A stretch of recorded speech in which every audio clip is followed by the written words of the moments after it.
You are about to opt in to Monerotopia, a show for the Monero community where all are welcome to join. From noob to maxi, no matter what bags you hold. Just sit back and relax to the sweet sounds of Monero's latest progress. Or if you're feeling inspired, join us on stage. Remember, the only thing that can stop Monero is a false belief that it can be stopped. And if you want to win the revolution faster, we recommend you remove your XMR from all custodial exchanges immediately. Warning, voting accidents are common around here. Don't forget to properly secure your private keys. Monerotopia starts now. All right. Hello, hello. Does this work? I don't really hear myself. Yeah, it works. Yeah? Yeah. Sounds low. Wait, maybe make my headphones high. Yeah, there you go. Hey guys, if you're on Twitter Spaces, just give a thumbs up if you could hear us. We're trying this again, guys. Last week was pretty successful. So Decently successful. No, I'd decently. say it was successful. I thought it was successful. Definitely. Got a lot of people joining on. Guys, if you could hear us in the Twitter Spaces room, just Yeah, let they're us know. telling us. Yeah. Our friend in the group. I'm looking in the spaces. I don't give a heart. Combat, give a heart. Combat. Jesus Christ. Man. Combat told me it sounds good on Twitter. I think it's delayed. Yeah, that's what it is. It's like a few All seconds. right, there we go. Yeah, wow. Okay. Okay, so. All right. How's it going, my good friends? Good morning. Happy Saturday. We got the game playing in the background. We do. I'm watching the games as I'm Sunita live on is air. a hardcore FIFA soccer World Cup fan. Woohoo! Right? It's fun. Yes, I love it. I love watching. I like it too, but I love it. Like... I'm always watching it on the go. Well, the games are like at wacky hours, but it's pretty cool. I'm not waking up for the 5 a.m. ones, guys, just in case. The 8 one, watch half of it because I'm more of watch it at work. Soccer player than a watcher. Yeah. Okay. Spectator. Okay. Well, that's good. I don't like cheering for grown men doing things. Right. Okay. But then you. Yeah, I love it. That just sounds weird. Well, the whole watching sports things, yeah, you're not really a sports guy. You're a Monero sports guy. Yeah, I'm a Monero fan. I cheer for Monero. 24 hours a day, 7 days a week. But watch sports on a continuous basis. Yeah, you don't do that at all. But World Cup is fun. I haven't really got into it yet. I'm getting there. I love it. It's so fun. Once we get to the next round, I'll be into it. Yeah. Well, right now, France versus Denmark, 0-0, guys, for those interested in knowing the score. You need to start a different podcast. That's funny. All right, but let's get going. Let's get going here. So things we want to get out there. Yeah, the conference again, Monerotopia 2023. If you haven't gotten your tickets yet, get them ASAP because the prices are going up. Yeah, the only reason we didn't raise them yet is because Bawdy is helping us out with the website. He's busy right now, so we'll probably raise them up on Monday. And it's not out of greed. It's out of, wanting to use a carrot and a stick here. So we want to get people to buy tickets sooner than later. So we're just going to slowly start raising prices to incentivize people to make their purchases now, because it becomes a lot easier for us once we know how many people are attending. And then, the VIP dinners, because those are very limited, guys. So more people are buying the VIP. Yeah, I know. I was like, we're going to cap it at some point. Right now it's okay, but Yeah, VIP is going to be awesome though. Yes, we're very excited. We got a good restaurant, or we're looking at 2 different restaurants. Yes, 2 different restaurants. They're both really cool looking. Both have delicious food. So it's, we'll figure it out once. Yeah, we'll be at like a big long table, hopefully, right? Like a romantic dinner with all the Monero fam. There, be cool. In terms of speakers, you want to talk about that? Yes, I've been started talking to a bunch of people. Those that we could say with confidence. Who do we got? We got Co. We got Co. Co's coming back. He had a good time last time. Yeah, I think he had a good time. I think he had a good time. For those of you that don't know Co, do some Googling, do some research. He's one of the devs for Monero. He's the guy working on the Seraphis implementation. He is a Monero brain. He's the best we got. So amazing that he'll be there. Who else do we have? Luke Parker. Luke. I love my Luke. So we're excited about that. Another big brain, Luke. Luke is going to be there as well. He was at the last Monerotopia, not as a speaker. Not a speaker, as a guest, and I think he had a blast. So I don't know what he's going to talk about yet. He didn't say. He's working on his his DEX. What is it called? Oh my god, what's the name of it? Sarai. No, the DEX that. Forgot the name. Somebody chime in. But that's exciting that he's going to be there.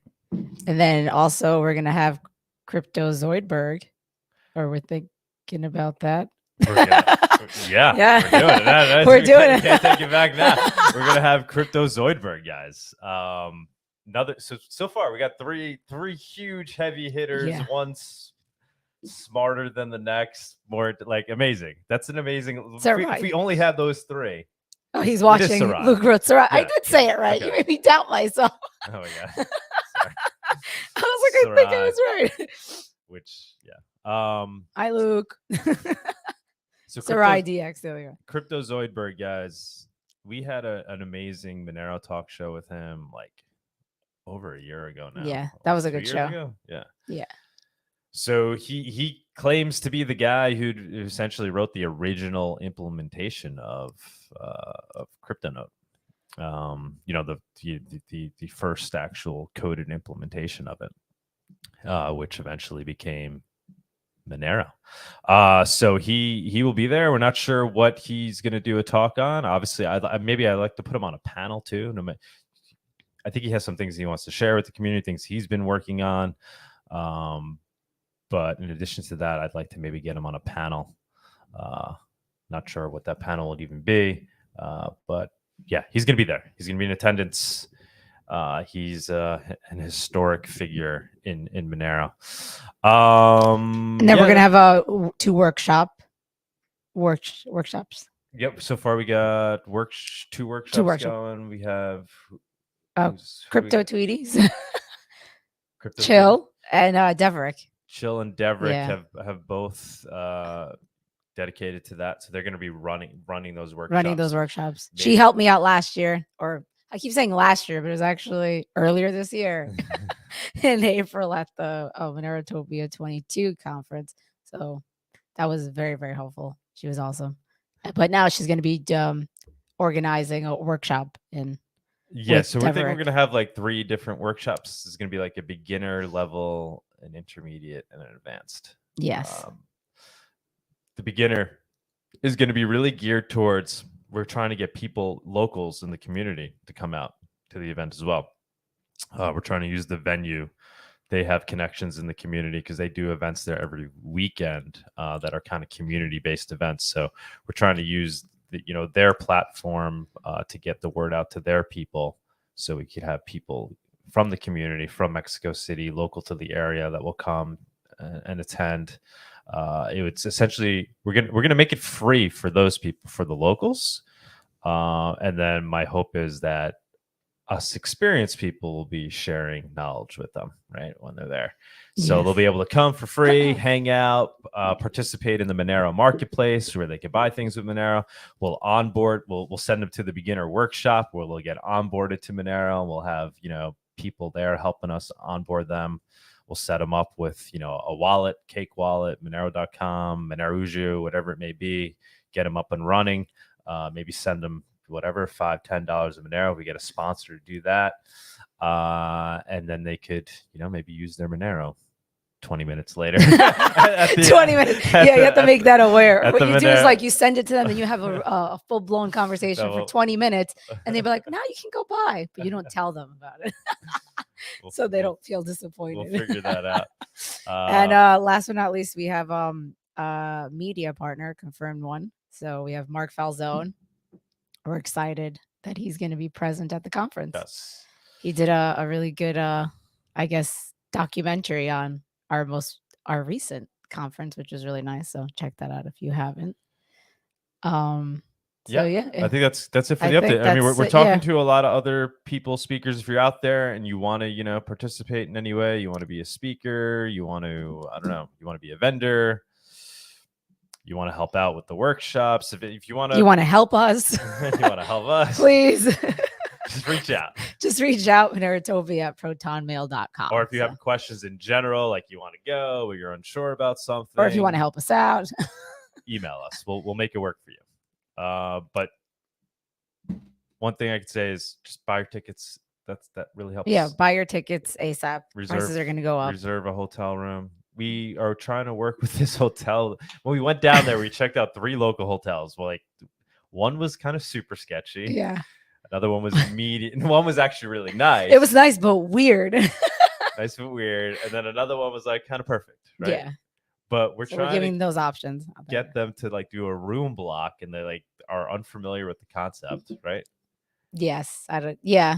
And then we have boating talk to them, and they say they don't even allow you to reserve a room more than 3 days before you arrive. That makes absolutely no sense. So I don't understand how that. Don't worry, there's plenty of other options. We just like that one because it was like really cheap, but also nice. And then there's plenty of Airbnbs. So you could quickly do it's in the Roma section of Mexico City. You could do some Googling. You quickly find it on your own, but we will be adding soon some like resources there for people to book rooms. Yeah. There's a bunch of Airbnbs and then these hotels. So that's it. But yeah, I guess that's really it for our intro. Yeah. And you'd probably want to book your stay like Thursday, Friday, Saturday, Sunday night. Ideally. Yes. Ideally. Let's do a nice long weekend in Mexico. Or even just, you don't even need a Thursday. We're showing up early. Well, we have to show up Thursday, obviously, because we're going to be running around like maniacs. Friday like we did last time. All right. Yeah, get your tickets today and reach out if you have any suggestions on speakers or want to help us out or anything, just to say hello. We appreciate any emails you send. Monerotopia at protonmail.com. But I guess other than that, let's move on to the price report. You have anything else you'd like to share? If you want to be a sponsor, reach out. Oh, if you want to be a sponsor, yeah, definitely. Yeah. Please reach out. Monerotopia at protonmail.com. That's it. That's it. That's all you got. All right. That's all she wrote. All right. So let's move on to the price segment. Let's do it. The Monerotopia Price Report segment is sponsored by Local Monero. Avoid using KYC exchanges. Buy and sell Monero directly for fiat, peer-to-peer. Aloha. Good morning. Good morning. How are you? I'm quite well. How about yourself? Good. Thank you. Sounds like the conference is coming along. Yes, great list of speakers already. It's gaining momentum. Yeah, it's gaining momentum. Crypto Zoidberg reached out to us. I know, that's pretty awesome. Like I had that in my right? Yeah, we had it on the list. One hell of a name. I hope he makes the noise. He's an interesting character. Yeah. Slightly controversial. I don't know. There was some controversy. Did you watch that interview when we had him like a year and a half ago, 2 years ago? I guess not. I feel like I would have remembered the name Zoidberg. So I must have missed that one. Check that out. He claims to be in direct contact with Nicholas Van Saberhagen. No kidding. That's cool. Not many people know Satoshi. But yeah, man, take it away on price. I think things are looking good, right? In terms of at least Monero versus BTC. Yeah. So we've got all our Monero charts right up here. I made a little change. I noticed on the YouTube stream that some of these lines don't come out as prominent, so I increased their thickness. So hopefully that makes it easier to see.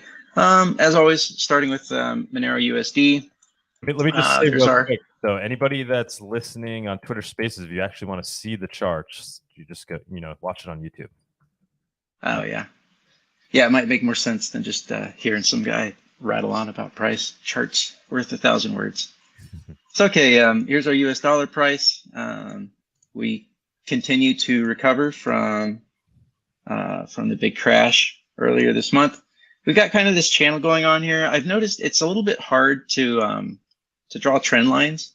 Like, do you draw it there? Do you bring it down here? And Monero, for whatever reason, Monero tends to have a harder time. I have a much more difficult time drawing trend lines on Monero than I do for other charts. But okay, So anyways, we're kind of like bouncing around on this channel. It's a bit of a rising wedge, which isn't necessarily the best sign, but it doesn't have to be a bad sign. So yeah, the US dollar price is looking okay. But of course, versus Bitcoin, we're looking really good. What are we? That's the weekly chart. Yeah, so we continue going up. And this has been happening really all year long. The things that I really wanted to point out today was, so right here, this line goes back to even like 2014, some of the original price history for Monero. So getting above the 009 level is definitely going to present some resistance for us coming up. So people should be aware of that if they like to trade the ratio. You might think about taking some profit around that area. But we still broke above. Let me go to the daily. So you can see here that we had this sort of rising resistance, and we've pretty much broken above that. That's not to say that we couldn't fall back below it, but at some point in the future, these lines are going to intersect. In fact, it might be better to redraw this line, something like that at this point. So it's kind of like we have this rising resistance line here that it's always good when you have to redraw lines higher. Usually when you start redrawing lines lower because price is breaking down, that's not a good thing, but it works the same on the reverse. So when you start breaking resistances to the upside and then you have to redraw them, that's a good sign. That's kind of a place you prefer to be. And then of course we've got, we have all of this area right here that was significant for the ratio. So at some point, I do believe we'll break this 009 area. That's just what the fundamentals say. People are getting into Monero. We have good price dynamics relative to most other coins. So eventually we'll break through this and we'll be up here at the 011 level. Probably that'll happen sometime next year. The current divergences don't look so bad, except for Poloniex has tended to be low for the past, the past week. So Poloniex in blue, you can see that their prices are somewhere around 0.25% lower than Kraken's price. And again, this is kind of an average, and these lines will change slightly depending on the timelines that you look. So I'm doing a moving average, right? That's the only way, because the thing is, on the second by second, the 5-second charts, their prices are always oscillating. So you have to look at what is their average divergence over the course of many candles to really get a picture of what's happening. And then of course we can make our volume adjustment. Again, this is important because it tells us how much real volume was done at these divergences. So, you can see that Binance in red over the past week has had these dips here where they're doing volume below Kraken. So to me, that looks a little bit like some mild price suppression. But let's go to a longer time frame. In terms of the big picture, that's really not so bad. Like for example, this was when they shut down withdrawals in August. Right, so they shut down withdrawals and then they diverged their prices lower. And that's kind of a double hit because you can't even get off, like let's suppose you got trapped in Binance and the price is being diverged lower than Kraken. Well, you don't want to sell on Binance now because their prices are lower. So it sort of encourages you to just stay trapped in there. So it's kind of a dirty trick that they do. But overall, they've kind of been up, they've kind of been down. I mean, you can see clearly they've been down more than they've been up, which is not surprising. It does seem like they don't want Monero to get relative attention. And then we've got the XMR dominance.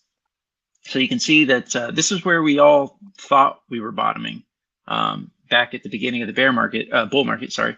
And it's right where we came up, and we're still we still have a long ways to go. And and the big thing is that we're coming up on this resistance right here, this big resistance line. And it's hard to think that won't pose some challenges for us to get above. But ultimately, the place that I really want to see us get back to is that now it's a resistance line, but it was a support line for quite a long time. But with the crash of these tokens that really never probably should have been valued that highly in the first place, I do think there's a reasonable chance that Monero makes it back up there. The longs and the shorts remain uneventful. There's just nothing going on here. So the red being the Monero shorts, the green being the longs, and then the white being the net position. So we're still net short on Bitfinex just a little bit, but it's not anything significant. you can see this is Monero compared to everything else, kind of the same deal. Maybe we can look at Stellar today. So apart from the big pump that we had on the original Monero bull market, we're basically sitting at, we're pushing above these sort of lifetime chart versus chart, right? Stellar versus Monero, horizontal areas of significance. There's hardly any reason to think that Stellar will perform well. The only thing that it could get is if Ripple settles its case with the SEC. And at this point, I don't think it matters what the settlement is, unless the SEC is like, hey, you guys are done for, we're shutting you down forever. Or like, we're going to fine you, I don't know, $50 billion or something ridiculous. Any settlement will end up being price positive for Ripple. So probably Stellar will get some bump from that. But the price action on Ripple has, for its entire lifetime, has been boring, nothing, stupid. And then like in the course of 1 week or 2 or 3 weeks, it'll pump by like 2, 5, 10x out of nowhere. And then it'll just slowly bleed off. Ripple has almost never had like strong organic price movement to the upside. I've just never seen that in their chart. Whereas a coin like Monero, because we have organic price support and people actually use the coin, we do see these long time frames of steady organic price support. Now, hang on one second.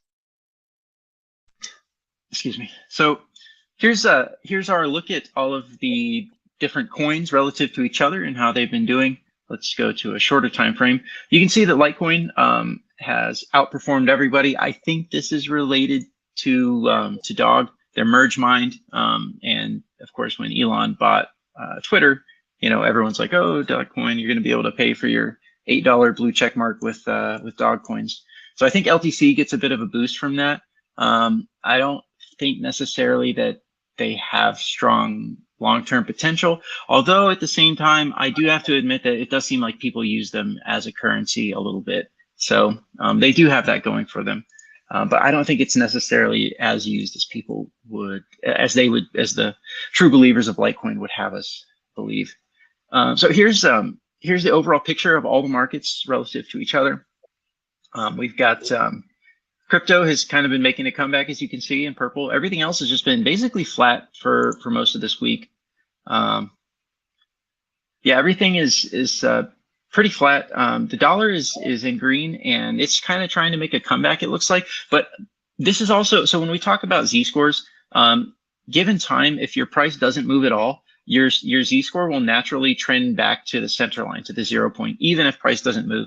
So some of this movement here on the dollar, that's not like price movement to the upside. That's just how it works when you're talking about standard deviations and moving averages, at least the way a Z-score is. And maybe one day we'll get into exactly what a Z-score is, but it's a very useful metric.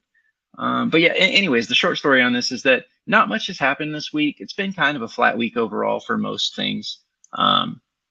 So yeah, nothing too exciting going on at the moment. So one thing that I really did want to show today is the yield curve inversion. So the United States government offers different treasuries, and sometimes they're called bonds, at different maturity lengths. So you can buy like a 1 month bond, I don't know, a 6 month bond, 1 year, 2 year, 5 year, 30 year. And the idea being that if you're going to lock up your money for longer, you expect to get a higher interest rate. So you expect that the 30 year should give you a higher interest rate, a higher yield than, say, the US 1 year bond. But what happens is we see yield curve inversion. What's that? No, go ahead. I don't know what that was. Okay. Huh. So what happens is that we see yield curve inversion, and these inversions are typically, to me, they're associated with sort of market crashes or market pullbacks, recessions. They're typically associated. It's not 100%. The thing that I've personally seen is that it's the return to normal is where you typically see the crashes. So what you can see here is that the 30 years in purple, and then kind of by color, it goes down on time frames. So 30 year in purple, blue is 10 year, aqua would be the 5 year.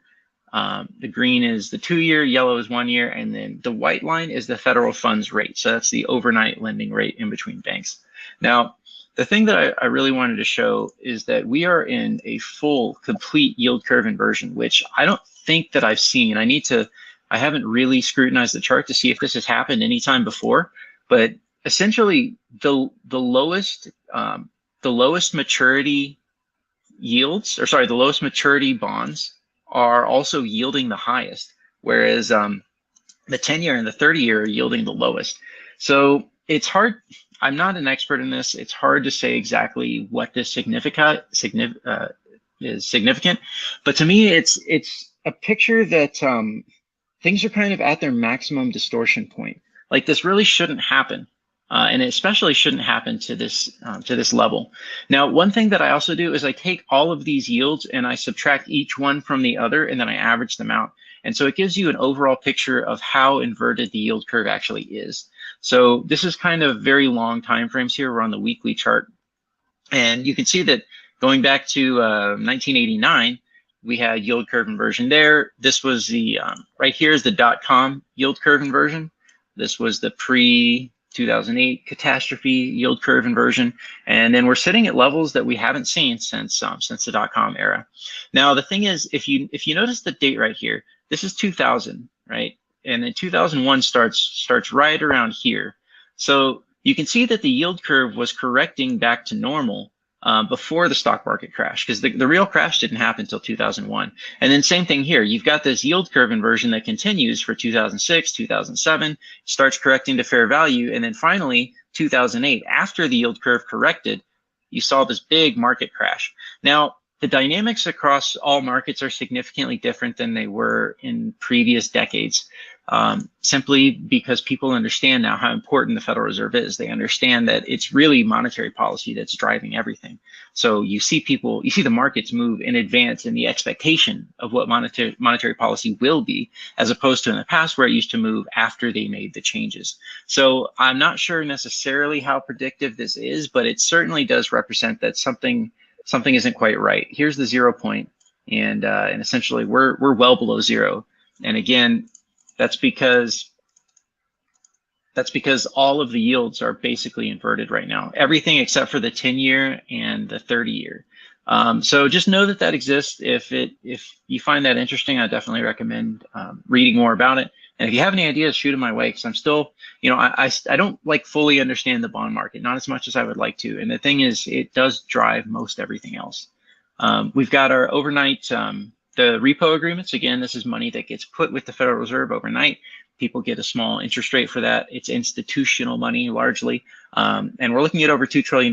But like I said, the thing I want to see is I want to see this come down. We want to see this money getting reinvested into the stock market. So as of now, this is a good sign. This is the kind of sign you want to see to expect that, hey, maybe some long-term reversal could be happening. So that's good to see the reverse repos dropping. One thing that we haven't looked at before is oil. So this is the price of crude oil, and we're kind of in this this broadening structure here.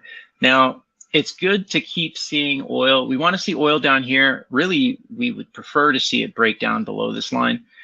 It's hard to think that oil is really going to go back at like $50, right? But we do want to see oil continue to stay down here, because if oil goes to the top side of this trend, that means inflation is going to go higher. That means the Fed has to keep raising rates. That's not good for people that are in risk assets like stocks and crypto. Then we've got the dollar here. So the thing I wanted to show with the Dixie, so I'm kind of setting up a thesis. There's a thesis that I have about what we can expect for price going into next year, and probably for most of next year. So you can see that the dollar essentially hit these highs, started coming down. And right now, one thing that we're seeing is divergence. We're seeing the Z-scores, which is, again, kind of like RSI. There's this momentum divergence happening where we're getting higher lows on the Z-scores, and then the dollar is getting just slightly lower lows. So what this indicates to me is the potential for a reversal here. So the dollar topped out, it really went higher than pretty much anyone expected. There's only a few people that really thought we could make it that high. Now, typically on reversals, you don't just peak and then just reverse. Sometimes you do, but we should expect some kind of return to try and test like some level around here. It could be like a horizontal level right there. In fact, that would probably be the first place. the first most likely place to look is to try and come up and then maybe hit this level here. So if that happens, you might expect a little bit of a pullback on the stock market and another pullback in crypto. We still have black swans in crypto. There's Genesis on the horizon that could be going bankrupt. Things just look shaky. Maybe that was the bottom, right? It's hard to say, but I still didn't bite. I still want to see one more low. Maybe I'll get caught waiting too long. It's possible. And like I showed you last week, what we're seeing on stocks right here is divergence again. So with Z-scores, with RSI, we're seeing higher lows, right? We're seeing this start to go back up. Meanwhile, the actual price is making slightly lower lows. So my thesis then is that, oh, and then there's one more thing here. A couple more things that I may have missed. Bitcoin. Oh, I guess I didn't get that chart in here yet. Well, anyways, I'll just describe it to you. So let's go to a little bit of a longer term picture. This line right here is like the major, that's the major bear market resistance line for the NASDAQ. You're going to see something very similar in on the S&P. Let me try and find this chart here real quick. I'm sorry, this might take me just a second. I need to find my crypto charts, my overall crypto charts. This is it. So let's go to the daily. Now there's kind of a lot of lines here. Hopefully this isn't too confusing, but this is the main line that I want you guys to focus on. Okay, yeah, this big line. This is essentially the bear market resistance line. You notice that we kind of have popped above it. Maybe if we go to the weekly, this will be more clear. Let me get rid of some of these other lines too. Some of this stuff is confusing. It will detract from the main idea. Okay, here we go. So this is crypto. This is weekly total market cap. Let's go back to the daily. And this is kind of our bear market line here. Oh no. Sorry, I had this chart prepared, but I was switching all my charts over to having the lines be thicker so they're more prominent for YouTube since the resolution isn't great, and I'm not quite finished with that. So anyways, you can see, you know, we kind of popped into this zone here. We came right back into this zone again and fell below it. So essentially what's happening is crypto and stocks are coming up on very large sort of macro bear market resistance. And that's happening kind of right here. And that should be happening within the next like 3 to 4 weeks. And then the same thing is happening for stocks, right?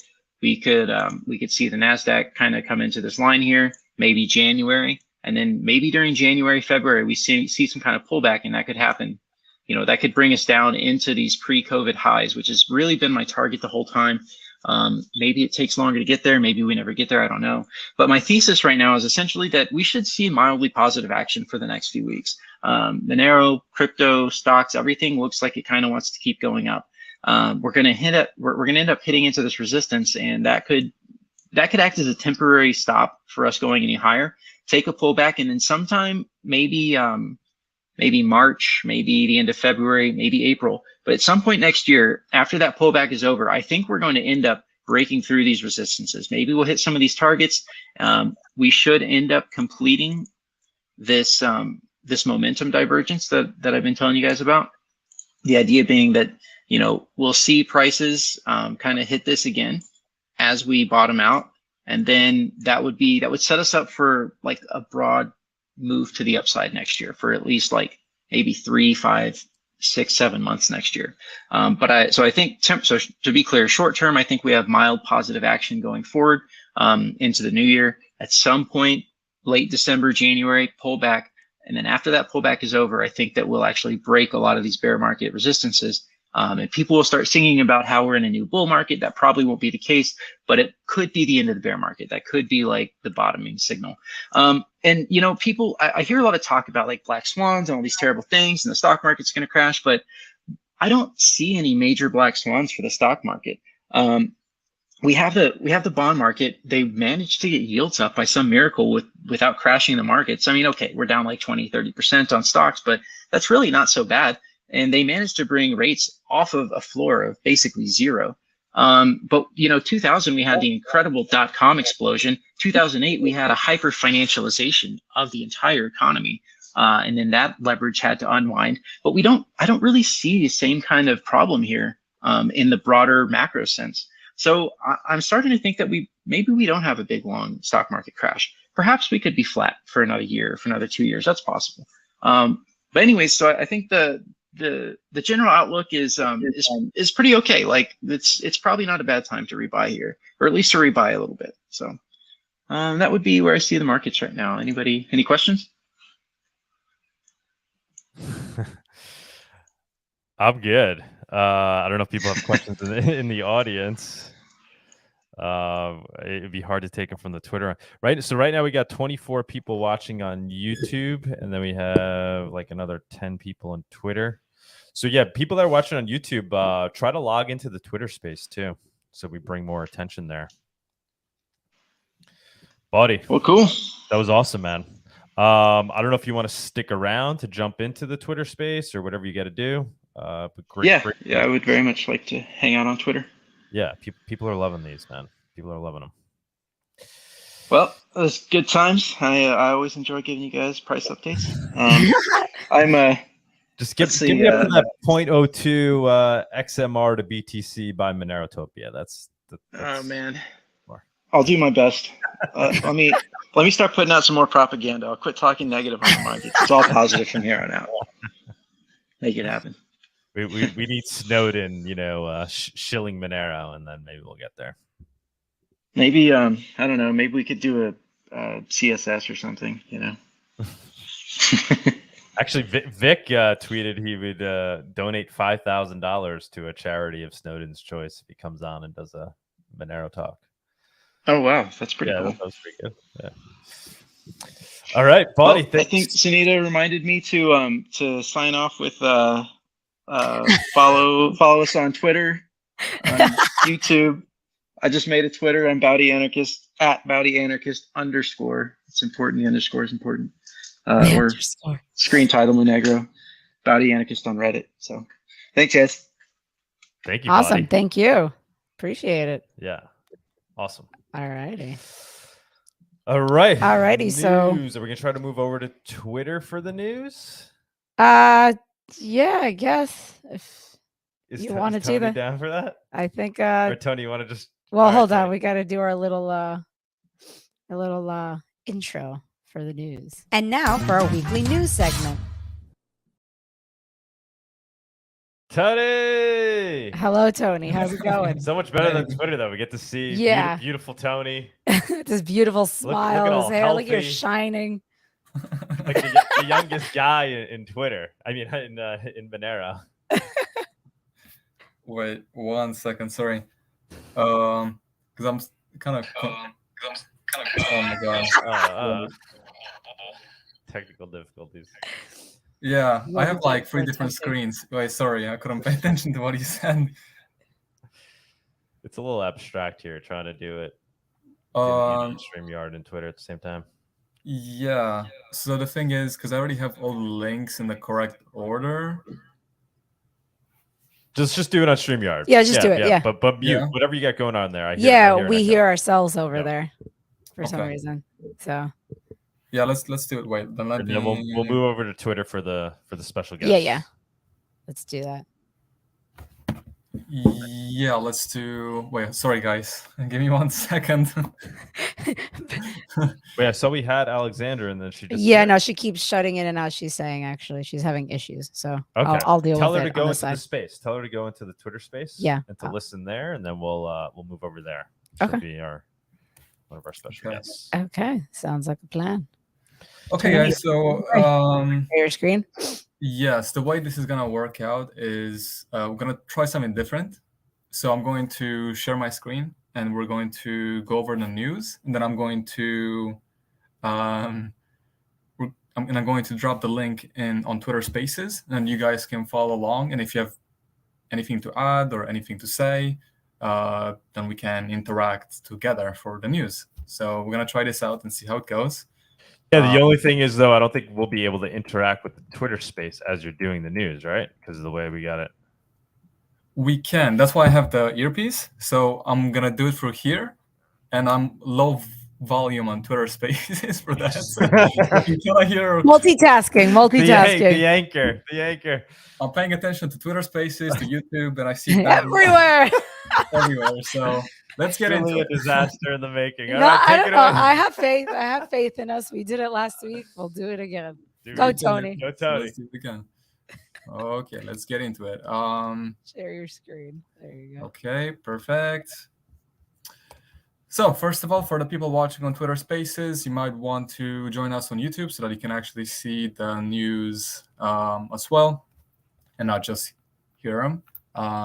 But if not, of course, you can stay in Twitter Spaces and just listen. So let's talk about, and let me actually share the first, or I'm probably just gonna share the actual articles, not like memes and stuff like that. Yeah, So it makes it easier. The articles on Twitter. So let's do that. The first thing that I have, I found it humorous. So it's a meme, and it says, Satoshi builds Bitcoin to eliminate the need for trusted third parties. Humans gives Bitcoin to trusted third parties. Trusted third parties steals Bitcoin.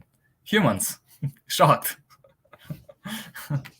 Which I thought it was funny. Yeah, it's interesting to see the human nature. Like, we built something that was supposed to be honest and supposed to liberate people, and then some came along and put a cage around it and try to sway it into a different direction. So we I thought tend towards centralization. It's human nature. Yes, essentially. Yeah, people want to capitalize on power, and we see that in crypto and everywhere. Now, let's talk about a website called Deadcator, which is redacted backwards. They wrote an article on Monero, the anonymous bank account, and I'm not sure exactly what this site is about, because it looks like a hacker's forum website for. Let's actually see. Hold on, I'm click on the link. They offer all kinds of services: self-defense, criminology, decision-making. So I'm not sure what this is about, but they made an article on Monero and why you should use Monero, and that's what matters. That is being appreciated. So I just wanted to touch on that.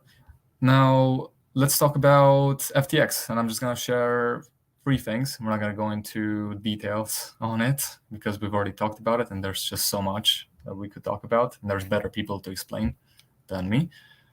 But just how the media portrays FTX and Sam. So WSJ Markets tweeted, when Sam Bankman-Fried's crypto empire went down in flames, so did his plans to save the world. Which just shows how they make it seem like he's a hero and it wasn't as bad. And wow, that was what the Wall Street Journal said. Yeah, allegedly. And then Uri said they can't keep getting away with this. It's unbelievable. I think he's supposed to be scheduled to be doing a live talk for the New York Times, right? He's on a panel, I think, this week. Yeah, I've seen that. He's going to be on a panel allegedly with Mark Zuckerberg and all kinds of people. So should be interesting. It's unbelievable. It's entertaining. It's highly entertaining. I mean, this is why you can't blame the media for doing this, right? It's highly entertaining, but it's pretty scary that they're kind of giving this guy a second chance, putting him up on a pedestal almost.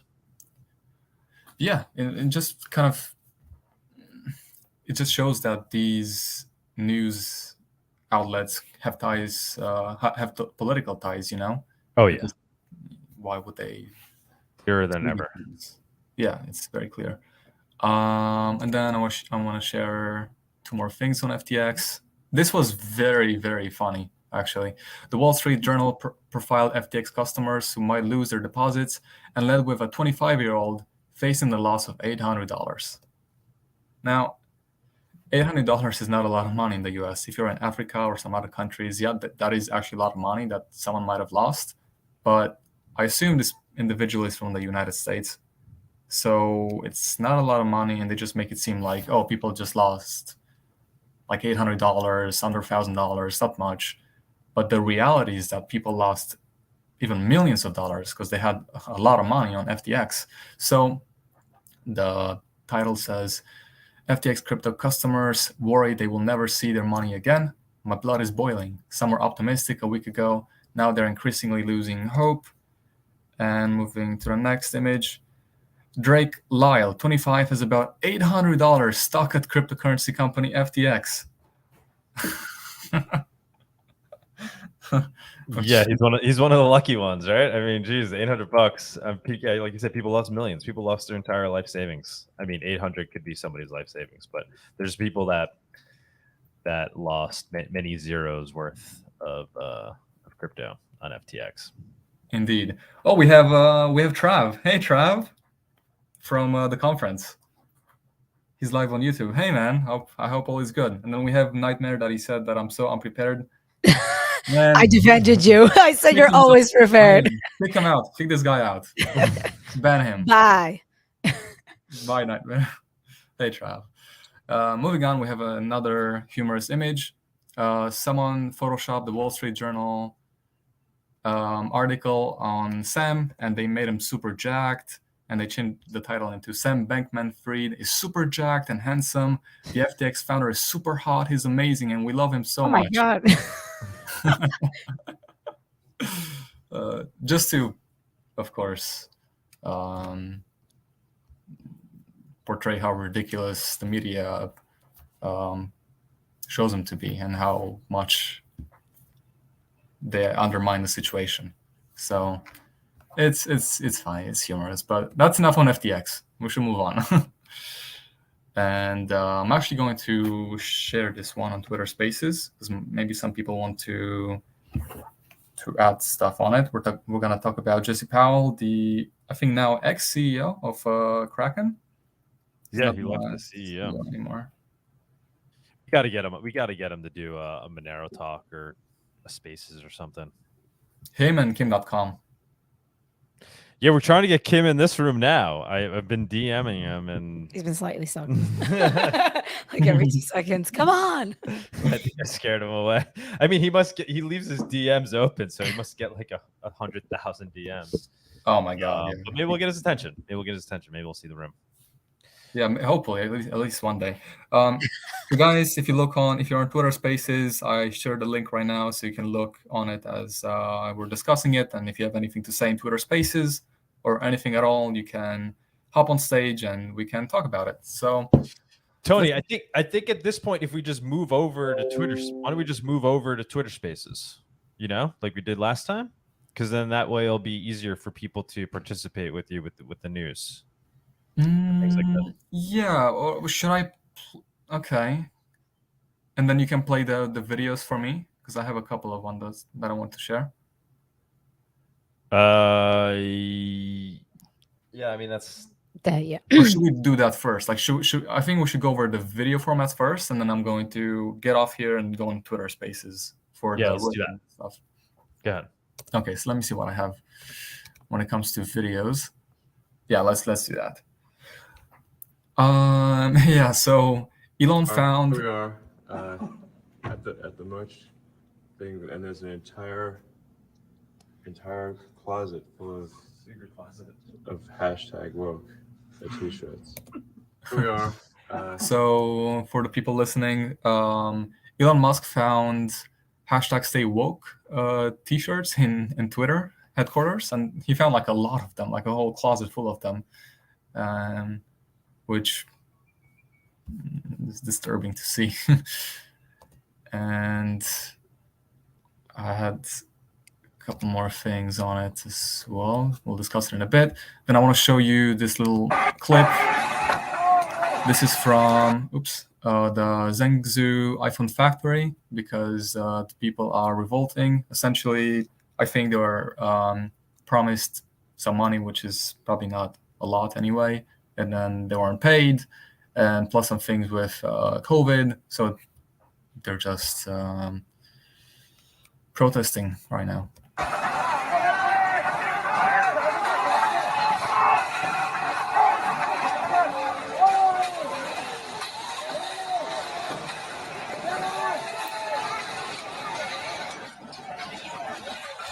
So for the people watching, listening, I've shown a video of a bunch of just people in hazmat suits and shields trying to attack the people working in the iPhone factory, and the people from the iPhone factory are fighting back against it.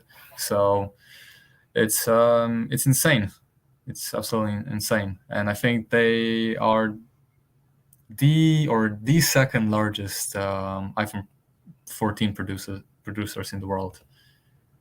I used to see the people rising up. The only thing is when they rise up in China, I mean, it's shit.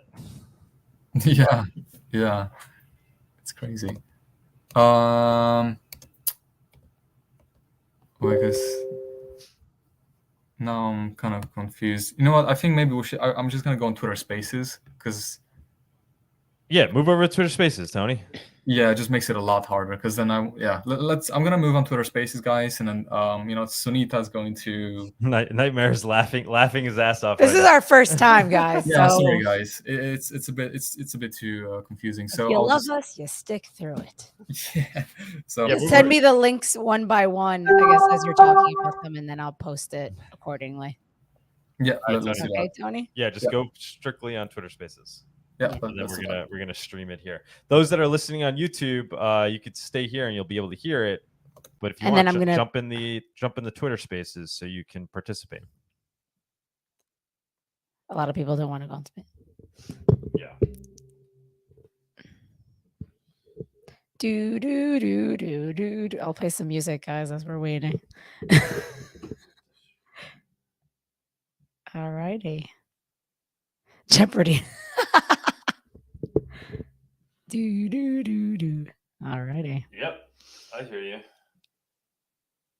Okay. Oh wait, I gotta go.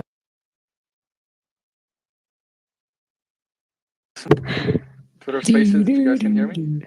All righty. Yep, I hear you. We got a thumbs up. Yeah, let's do. Okay. Yeah, let's do one by one. I gotta go. So let's do that. Here. And share this. Sorry guys, we're trying new stuff. So. All righty. Yep, I hear you. We got a thumbs up. Yeah, let's do. Okay. Yeah, let's do one by one. I gotta go. So let's do that. Here. And share this. Sorry guys, we're trying new stuff. So. All righty. Yep, I hear you. We got a thumbs up. Yeah, let's do. Okay. Oh wait, but now let's do one by one. I gotta go. So let's do that. Here.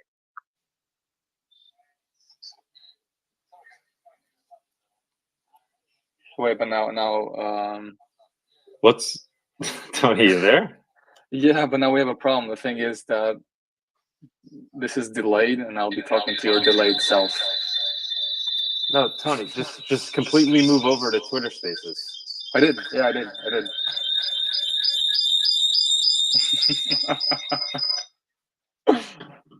Sorry, guys. No, nothing's delayed. Yeah, I'm on Twitter Spaces. You're on Twitter Spaces. It should be fine. Oh, okay, it's good now. Yeah. Okay, Yeah. Perfect. Let's do it this way now. Sorry about that, guys. Beautiful. Yeah, sorry about that.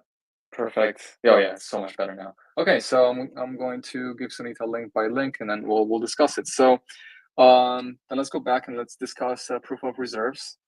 Thanks for sticking with us, guys. We're trying new things, so there's always rough beginnings, but it gets better. So stick with us. Someone kick Nightmare. He's just trash talking on YouTube. Someone kick him out. So go ahead, Tony. Let's do it. Beautiful. Okay. So I sent you the link on Kraken. So if you can open that up for YouTube, but let's talk about it. So then again, guys, if you have anything to say, please do hop on and let's discuss it. But Kraken CEO calls Binance proof of reserves pointless. Binance released its proof of reserves PR system, which is the next step in their effort to provide transparency on user funds in their eyes. Kraken CEO Jesse Powell takes aim at Binance's recently launched proof of reserves by calling it to be pointless. I'm sorry, but no, this is not proof of reserves. This is either ignorance or intentional misrepresentation. The Merkle tree is just hand-wavy bullshit without an auditor to make sure you didn't include accounts with negative balances. The statement of assets is pointless without liabilities. He also added that Binance is misleading consumers. This is simply, here's a hash of your record in the Bitcoin spreadsheet. Okay, but what's the point? The whole point of this is to understand whether an exchange has more crypto in its custody than it owes to clients. Putting a hash on a row ID is worthless without everything else. People who ought to know better, journalists especially, should take the time to understand this before overselling it and misleading consumers. And yeah, so this is an interesting take from Jesse Powell, and he's always had truthful takes on events, which I really do appreciate, coming from his position as well. So yeah, if anybody wants to additionally comment on this, please hop on stage. Binance is constantly suspending withdrawals for Monero and then turning it back on again. So for sure, they're not showing the true amount that they have on. We got Alex Damsker. Go ahead. Hey, so this was your first time using StreamYard. I'm shocked. I had no idea. You could not tell. It was very well covered. Alex, thanks for jumping up. I had heard you recently in some spaces last week. You were giving the updates on regulation. I know you're an expert in that area. So thanks for joining us today. Greatly appreciate it. Yeah, if you have any comments on this story, otherwise, we could then talk to you in general about your thoughts on regulation. I do, and I appreciate the stage for this. This is so. This is a very typical, in my opinion, CZ move. We have a lot of people who are very like pro CZ, and then there are people who are like anti-sex or whatever. Like honestly, I think that the alliances at this rate are that like it's pointless. We just need to support good actors and kick out bad actors. That's it. Like we're too small to afford factions. We have to grow more before we can do that. So the first thing is we really need to stop like attacking one another on the basis of whether or not you support a particular person or a particular project or whatever. It's really just about like anything that's good should stay, anything that's bad should go, period. With this proof of reserves, I said the same thing. It is useful to the extent that it proves what are called the leaf nodes, right? So what the Merkle tree proof does is show that customer accounts are where they're supposed to be. So more than anything else, it just shows that they're not involved in the root tree transaction. So if you think about a Merkle tree, it's not really a tree, right? It's just a set of processed transactions, hashed and encrypted transactions. So what it's supposed to show really in this proof of reserves is that of all the transactions that make up the root of the tree, the leaves, which are the customer accounts that are custodial, but don't get investment, right? Those should be untouched. And that's what he was trying to show. Now, does it show his overall financial position? Not even a little. We have no idea. Does it show whether or not those are all of the customer accounts? No. Does it show if any of the accounts previously have been used in any type of transaction where they've been misappropriated or anything like that? It doesn't look like it, but we have to do a better examination on it. So what we really need to show is, okay, he was literally just showing the separation between the reserves and the rest of the transactions, but he was not showing his financial picture, which is what Kraken wanted. So kind of, they're both right. Like on one hand, he did do what he was asked, but on the other hand, he didn't do anything that made us understand that there was no risk to those custodial accounts, because the risk to custodial accounts happens if there is no if there's not solvency, if they become insolvent, right? If their liabilities so greatly exceed their assets that there's no way for them to pay off their debts or whatever liabilities they have, then it doesn't matter if there's a separation, because all of those assets then end up falling to Binance, to the company, and they get to use them to pay off their creditors. So it's half of the story. And it was what he promised, but was it enough? Not really. So that's it. Awesome, great comment, Tony. Can you pin these stories as we go?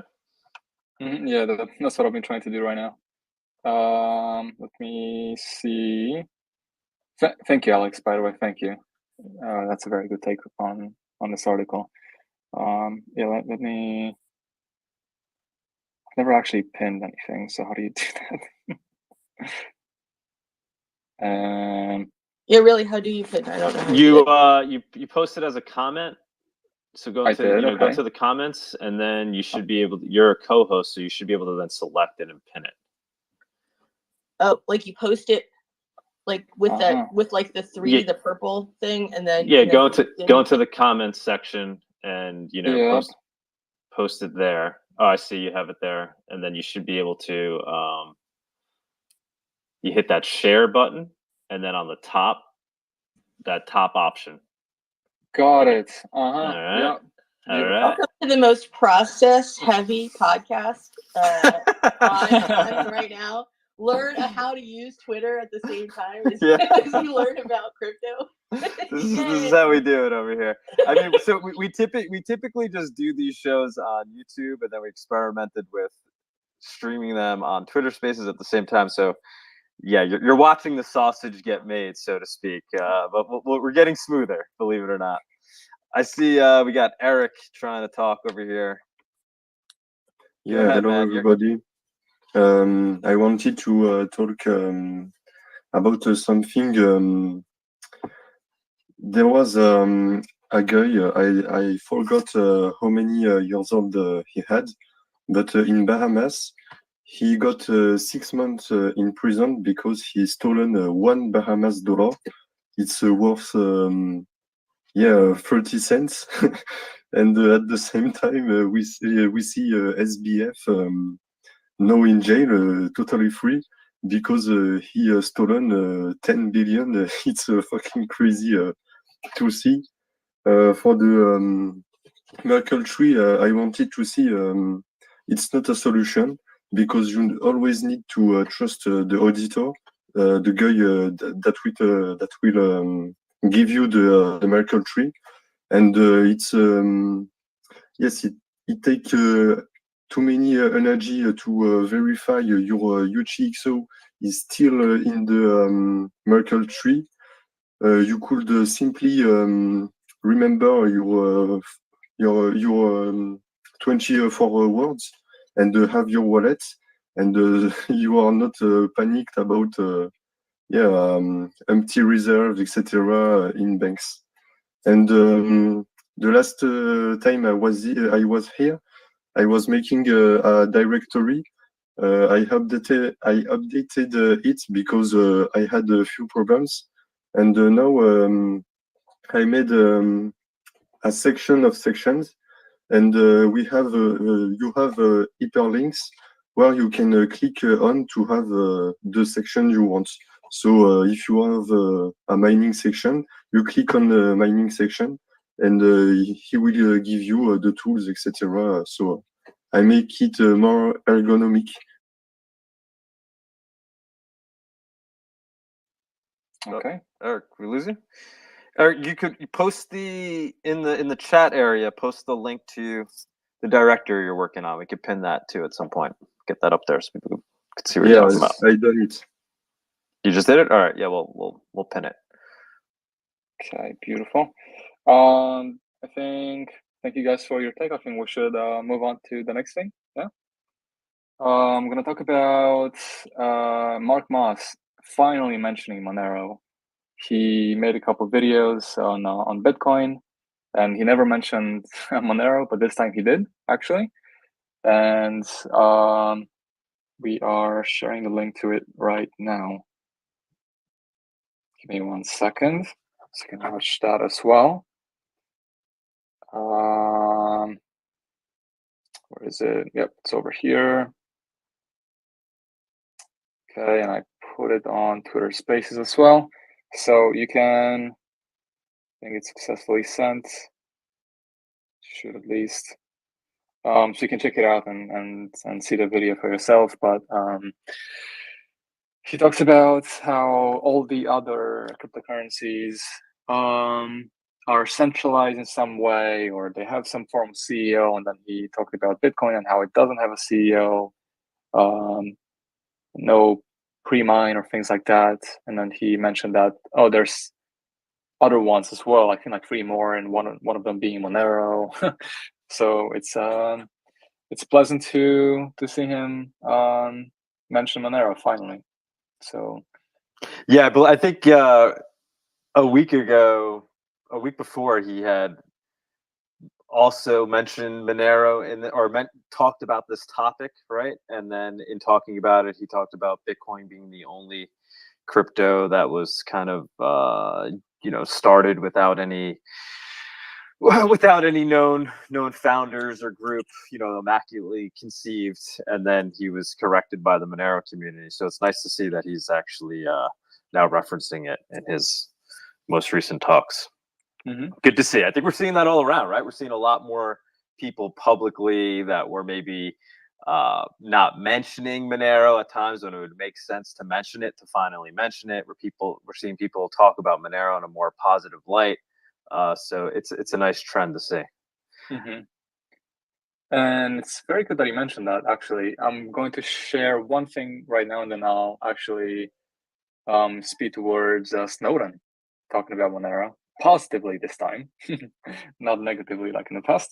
So I'm going to share the next link. You can watch that on your own. It's basically a music video shared by Monerotopia on Monero. It's pretty interesting. It's pretty catchy. It's been stuck in my head for a long time now. So if you want to check it out, it's in Twitter Spaces, and we're gonna share it everywhere. Now let's move on actually to, since we mentioned more people talking about Monero, I'm going to jump through the other stuff that I have, and I'm going straight to Snowden. So I'm gonna grab the link right now so I can share it with you, and then we'll discuss it. So give me 1 second. If anybody wants to say anything, please hop on. Here's the link to Snowden some time ago, talking about Tony, you gotta pin them so people could see it. Yeah, gotta do it right now. Alex, while we're waiting for Tony to sort that out, what's your take on Monero? So I've heard you talking about regulation in other spaces. Do you have a particular opinion on Monero itself? No, I mean, I met one of the founders years ago when I was, so I've been in the space since 2016, and I was at a conference around that time, I think with one of the founders, and like it was a major conference, and there were like 200 people. That's how much crypto's changed in the time that I've been in it. Like it was like, the audience is so huge. Oh my God, we're really growing. I mean, now it's like, like conferences, for those who don't know, have ever been to one, it's like 20, 50, 80,000 people are there, so it's a very, very different environment than it used to be. But at the time, when I met him, and his primary concern, as I recall, was always just making sure transactions stayed private. He didn't think anonymity was sufficient, and privacy was the only thing that people could really rely on to make sure that their transactions were never censored, which I thought was a very interesting take. And so, there were, at the time, there were a number of different options for anonymous, currencies of some sort. And the I was asking him like, well, what about like tax issues? Like, do people who use Monero seek to evade tax for anything? And he's like, it's reportable if you want, but I can't control if they do tax, if they pay their taxes or not. And so over time, what we've seen is that the tax issue is not really something that is limited to the to something that's like Monero, to a transaction distinct currency. Tax is a big issue for everyone. So I think that then the issue that originally the issue was people are going to use these to evade taxes, but the truth is like everybody tries to evade taxes. So it isn't really money specific. That's not better. That's just the way it is, right? It's just everybody seems to be having this problem, which I wish we didn't, but is something that does specifically impact, the industry. So then the next question is, was Monero's primary use case for illegal Silk Road type transactions? And it isn't. So Zcash actually tends to be more used for that. So which is very interesting. Why is there a difference? I don't know. If anybody does, I would love to know. But so I don't really have personal feelings one way or the other. You can hear my kids, sorry. I don't really have personal feelings one way or the other about about most projects. I'm very much sort of agnostic in that everything has good and bad. As long as we disclose what those are, then people can make more informed decisions. I don't ever tell people what to invest in or whatever, just how to understand where the risk is and adjust for it. So I have a question about this thing. I wanted to ask, like, how is it with the risk, like, compared to between Zcash, for example, and Monero? If you are like a merchant and you want to accept Monero, for example, or you want to accept Zcash, how much liability do you have with having to check where the funds came from? Like, if they came from a wallet that was sanctioned or this kind of stuff. Because I read this report by the Brookings Institution, and they had some information on this, and they said that these kind of privacy-preserving aspects help with this kind of liability. So because it's private, you don't need to check where the money came from. But I'm wondering about the difference between Zcash and Monero in this case, because I mean with Zcash you still have some of the transactions that are not private, so maybe there's some risk there. Yeah, that's what I would like to know about more. So there's like kind of a mixed there's a like here's the regulatory very narrow road that has to be trod on, right? So technically privacy coins are not illegal, but privacy tumblers are. So the technique that you use to gain privacy matters, right? So if you're using something like a zero knowledge proof, then your ability to maintain legality in the transaction is much higher. The problem with using something that is if it was fundamentally illegal, the problem is that becomes, fruits of the crime. And so they could basically seize a bunch of your assets if you are a merchant or anybody, right? If you're if you sell drugs and then with the money that you make, you buy a car, they could take the drugs and the car and anything else you bought with drug money, right? So you have to be very careful in what particular coin you are accepting and making sure that the biggest issue is going to be anything that deals with banks, because banks have the KYC AML rules, and that is actually something, if we talk about where regulation is going. So would you say, for example, with the Zcash, because Zcash you have the transparent addresses and the shielded addresses, and would you say that transferring from like a transparent address to a shielded address is like mixing? Like this is the core question here, because I mean, the thing that where I think is Monero is really like a unique technology is that it has fungibility on the base layer and it has privacy on the base layer. So you don't have this mixing step.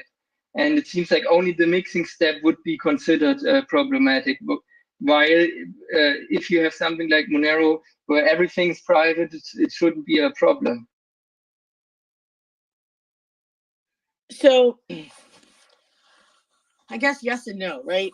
I wish I had clearer answers, but so none of this has actually been like, you know, adjudicated or there's nothing formal that's ever been done or written that says this is okay and this is not okay. So here's what we can take from this.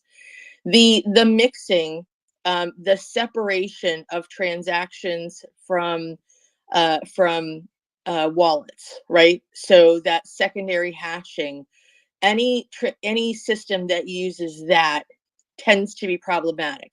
And we're falling into the Tornado Cash area with that, right? So when we're talking about using any sort of mixing technique, that's problematic. Now here, I think Zcash has a little advantage and a little disadvantage, right? So I think Zcash is a fork of Bitcoin, and you can make it non-anonymous. So the fact that you can make it non-anonymous, I think, will help it. I think that this is true. I'm not going to claim to be an expert in the privacy coins. But I mean, isn't it But the wouldn't it opposite? legally? Yeah, it would legally hurt it. Well, no. If it's no, if you make it non-anonymous, you're okay. But then, but now you're taking the action of opting in and out. Doing that. So if you make it private, you're in more trouble, right? So the Zcash, the non-private version of the Zcash seems fine. But the fact that you can then mix it makes it problematic for anybody who uses it anonymously. Now, Monero is a whole separate network. And as far as I'm aware, it's not about the mixing, right? That separates it. It's the way the network actually functions that preserves the anonymity. So I think that this is actually going to be interpreted as not something that people are doing to, like, because of the way that the language that they've used, right?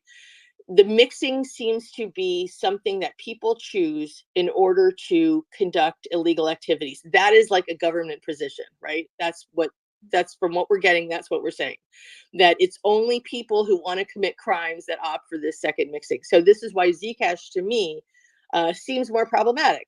But for if there is some ruling that happens where they say the mere act of anonymity, of creating anonymity, is a problem, well, then the entire industry is in trouble, right? Because the fact that we use, those alphanumeric wallets in transactions is actually something that you could say encourages anonymity, right? It's something that creates a sense of anonymity in transactions.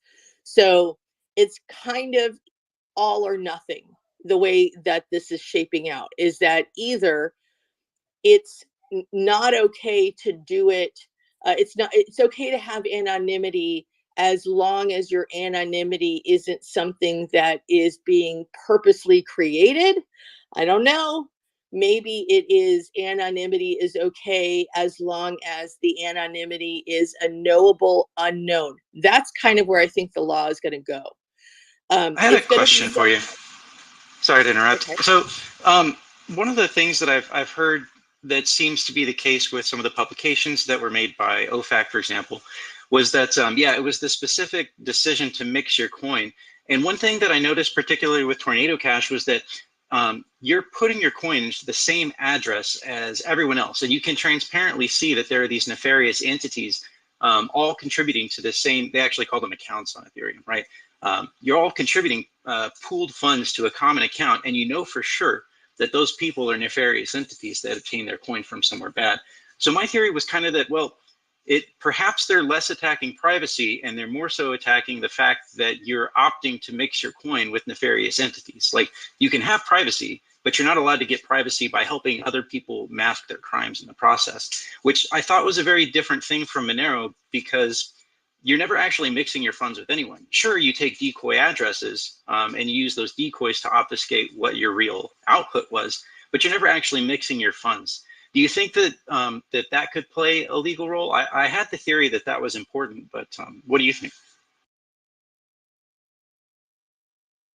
Sorry, I couldn't unmic. No, I think you're actually okay.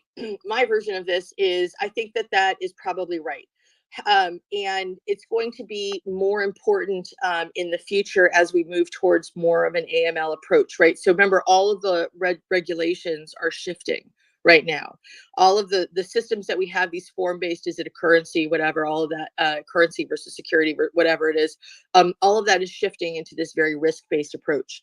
So if we just start looking at it from that risk-based approach, for sure, if you lend yourself as a tool for laundering, even if you are not actually committing a crime, yes, that is problematic. Is it the fact that they're using anonymous accounts? Whether, like, I haven't seen anything that says that anonymous accounts, simply using anonymous accounts, are okay or not okay. I think your theory is totally sound. I think that, that's something that I could probably flesh out and I'd go to court with, right? Like saying that, look, if you can't have anonymous accounts, then you can't have burner phones, right? You can't have, the Google Voice that allows you to pretend your phone number is something else. You can't have, because you have to look at it in a larger systemic context, right? Of what exactly is happening, and are there analogs in the non-financial sectors or in other sectors that still involve the trading of value, money exchanges, right? So what I look at primarily when I'm trying to figure out where is this going to fall is, like, what kind of arguments do we have in order to preserve what exists, or does it need to shift? I think the idea of the tumblers being used for money laundering, and the fact that people who are using those tumblers may not be aware that they're basically serving as the means to launder the money, is a problematic. That's something that's going to remain problematic. Mixers are not going to be okay, right? And the fact that somebody doesn't know that they were part of, like they were basically cleaning someone else's money is not going to save them. They're going to say, you did this, you used a mixer. Mixers by definition are these, these pooled accounts are a bad idea. I think the argument is going to be, what happens if you have an anonymous account? What happens when something requires liability to attach? And this is actually our fundamental issue in all of blockchain, right? This is in all of crypto. We have the same basic issue, which is, can we have anonymity if people are using it as a sword and not a shield? I don't think there's any reason for anyone to suspect that using anonymity as a shield, you don't need to know who I am. If I'm buying a shirt, you need to, and with cash, all you need to do is count the cash. But, stores ask for your ID and for your, your address and your zip code. And, like, why do you need to know that? There's nothing in this transaction that requires that information other than for you to use it to monetize me. Right. So I'm all for anonymity and the permission of anonymity. And I think that there's nothing right now in the law, either the coming laws or present law, that says anonymity in and of itself is bad. The problem becomes people who use the anonymity as a weapon. And we can see actually the tendency for people to weaponize anonymity is innate. Like, look at comment sections on YouTube or other places. People, when they think that they are not accountable, they act like, like asshats. It's just what's happening, right? We keep seeing this where people will do things that they would never ordinarily do if they thought they were accountable. It's not that because you don't see them physically or you don't know who they are. So you think optics matters a lot in this? So you think that optics matters a lot in this? Optics will be an important thing on what gets banned and what will be allowed. I don't know that it's so much optics. What I think is something is going to need to be put in place to hold people accountable. And that's what I call the knowable unknown. So people can be anonymous, But if there's a subpoena, like say somebody, you know, just robbed $600 million or something like that from some other account, there has to be a way for someone to go after that person for liability. So I think that what's going to end up happening is anonymity will be permitted as long as there's a method to gain some level of knowledge, not necessarily even within the network, right? But a third party or a mix of third parties, something to gain some sort of, you know, be able to reconstitute the identity in order to. But I mean, this is a big issue for, like, I mean, this is similar to the crypto wars in the 90s. So, with the Clipper chip, where you had a backdoor, like they wanted to mandate backdoors for cryptography, and this didn't work out. And I think this fight would happen again, because Monero, like, it's not possible to have this kind of backdoor, because yeah, it would defeat the whole purpose of the whole thing. Anyway, so this is what I think is where the issue is going to end up, is anonymity, complete anonymity, going to be acceptable? And if we have anonymity, can we ensure that anonymity is combined with good actors? That is where all of the litigation and legislation is going to come in, because unless you can ensure that your network contains only good actors, what happens is they say, well, you know, the anonymity plus bad actors leads to problems. So we need to figure out either how to secure the network with only good actors, which would mean the network itself would have to purge bad actors. Do you think it would be enough to show good use cases? I mean, for example, with Monero, we can't purge bad actors. There's no way to purge everyone. And I mean, they're similar with the Tor network, for example. They can't disallow the darknet markets and this kind of stuff, but they can still look good. Like, for example, the Tor network is very good. Like, they have an NGO behind it, and they highlight the good use cases of this privacy technology. And do you think it's enough for us if we just show some good use cases? I don't think it's about use cases, honestly. I think it's really about liability. This is really where everything is going. This is the risk-based approach. It's about liability. How can you preserve anonymity and also preserve the ability to make people accountable for the things that they do? I think that's fundamentally going to be the problem. And I'm not saying, you know, whether or not Monero should exist or shouldn't or whatever. Hold on, my daughter. No worries, no worries. Can I say something? Because I think there's a lot of bad opinions about mixers, because mixers like Tornado Cash were very, very, very compliant, because their front end was in collaboration with Chainalysis to censor criminal UTXOs from entering in the mixers. And like Monero, they have a view key. So with the view key, you make the transaction optionally transparent. It's only on your consent, and I think it's a better solution than give to somebody Zcash or something that he will lead to user errors. So he will never be private. And with Monero of some mixers, you can be anonymous, but you also can be transparent if you need it. But I'll never say to people, yes, be transparent. But if they really need to do that, cryptography allows you to decrypt your own transactions to prove you was the guy behind this transaction. I also want to say something regarding the accountability issue. I mean, for example, if you look at oppressive regimes, I was at the Oslo Freedom Forum a few weeks ago, and the thing is, I mean, there's people living in oppressive regimes, and these dictatorships, they will also ask for accountability into the dissidents' bank accounts and this kind of stuff.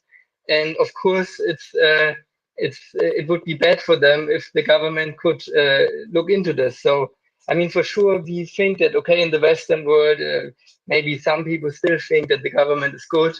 And but the thing is, there's people living in oppressive regimes, and I think for them, we need to have perfect privacy without any kind of backdoor. So maybe we can drive this argument in this way, so we can get to keep our digital cash that is private. So I mean, yeah, I think that use case, the issue of the use and the rising use of various aspects of crypto in oppressive regimes is actually, in my opinion, a strong use case, and will probably gain some sort of traction, considering that the regulations that are coming are international. So there's 200 countries involved. So as we're looking at it from a more international perspective, rather than simply US or Western or whatever perspective, I think arguments like that make a lot more sense. Now, does that mean that individual jurisdictions may or may not actually, like ward off whether or not a particular token or project is available to their citizenry? You can't say that they, if they have reason to believe that it is more harmful than not, they might say that, yes, you can't do that in this particular jurisdiction unless you have XYZ, right? But I think overall, the use of privacy coins, particularly in regimes where there's very high risk for people who oppose or are marginalized by governments, is an incredibly strong one. And we saw that actually, like you see the use of crypto in general, from in like the Ukraine and Afghanistan. We had all of these different uses in Turkey, where people who don't have access to capital, or there are very strong capital controls, have no way of leaving the system, simply because those capital controls are keeping them trapped within that one particular jurisdiction. There's a lot of empathy for that, I think, internationally. Is that how it's going to pan out? I don't know. I think what's going to happen is they're going to pick and choose who to prosecute, right? So that's, and is that a good thing? I don't know. Like the problem is, people like hard and fast rules, except when somebody deserves to be the exception, right? So that's why law ends up so vague and nebulous, because there's this understanding that exceptions exist, and uniformly applied laws. So after all, it's still about optics, like who gets caught and who doesn't. No, it's not about optics. It's about allowing freedom in the legislation and in the application of the law. It's about freedom to actually apply the law differently in use cases where clearly applying the law as it stands would create a wrong.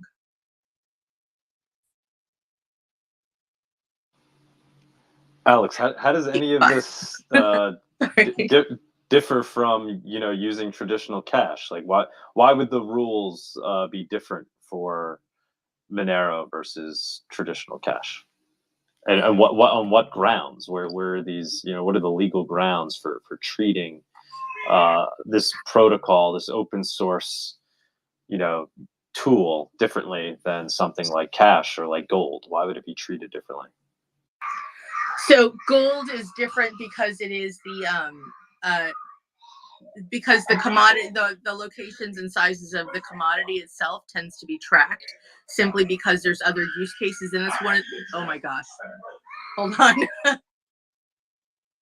Sounds like you got a lot on your hands. Loud. It's just my 5-year-old is having a very difficult morning, and my husband is trying valiantly to deal with it with mixed success. So I will try to go into another room, but she's kind of very mommy heavy today. But so she's fine. She's just frustrated. So she's 5 and she's frustrated, and that's how they roll. Yes. So they're all very, very cute or very, very frustrated. You get one or the other. So anyway, so how is it different? Honestly, in my opinion, it's not. Like, I think that a lot of the issues with anonymity are the issues they have.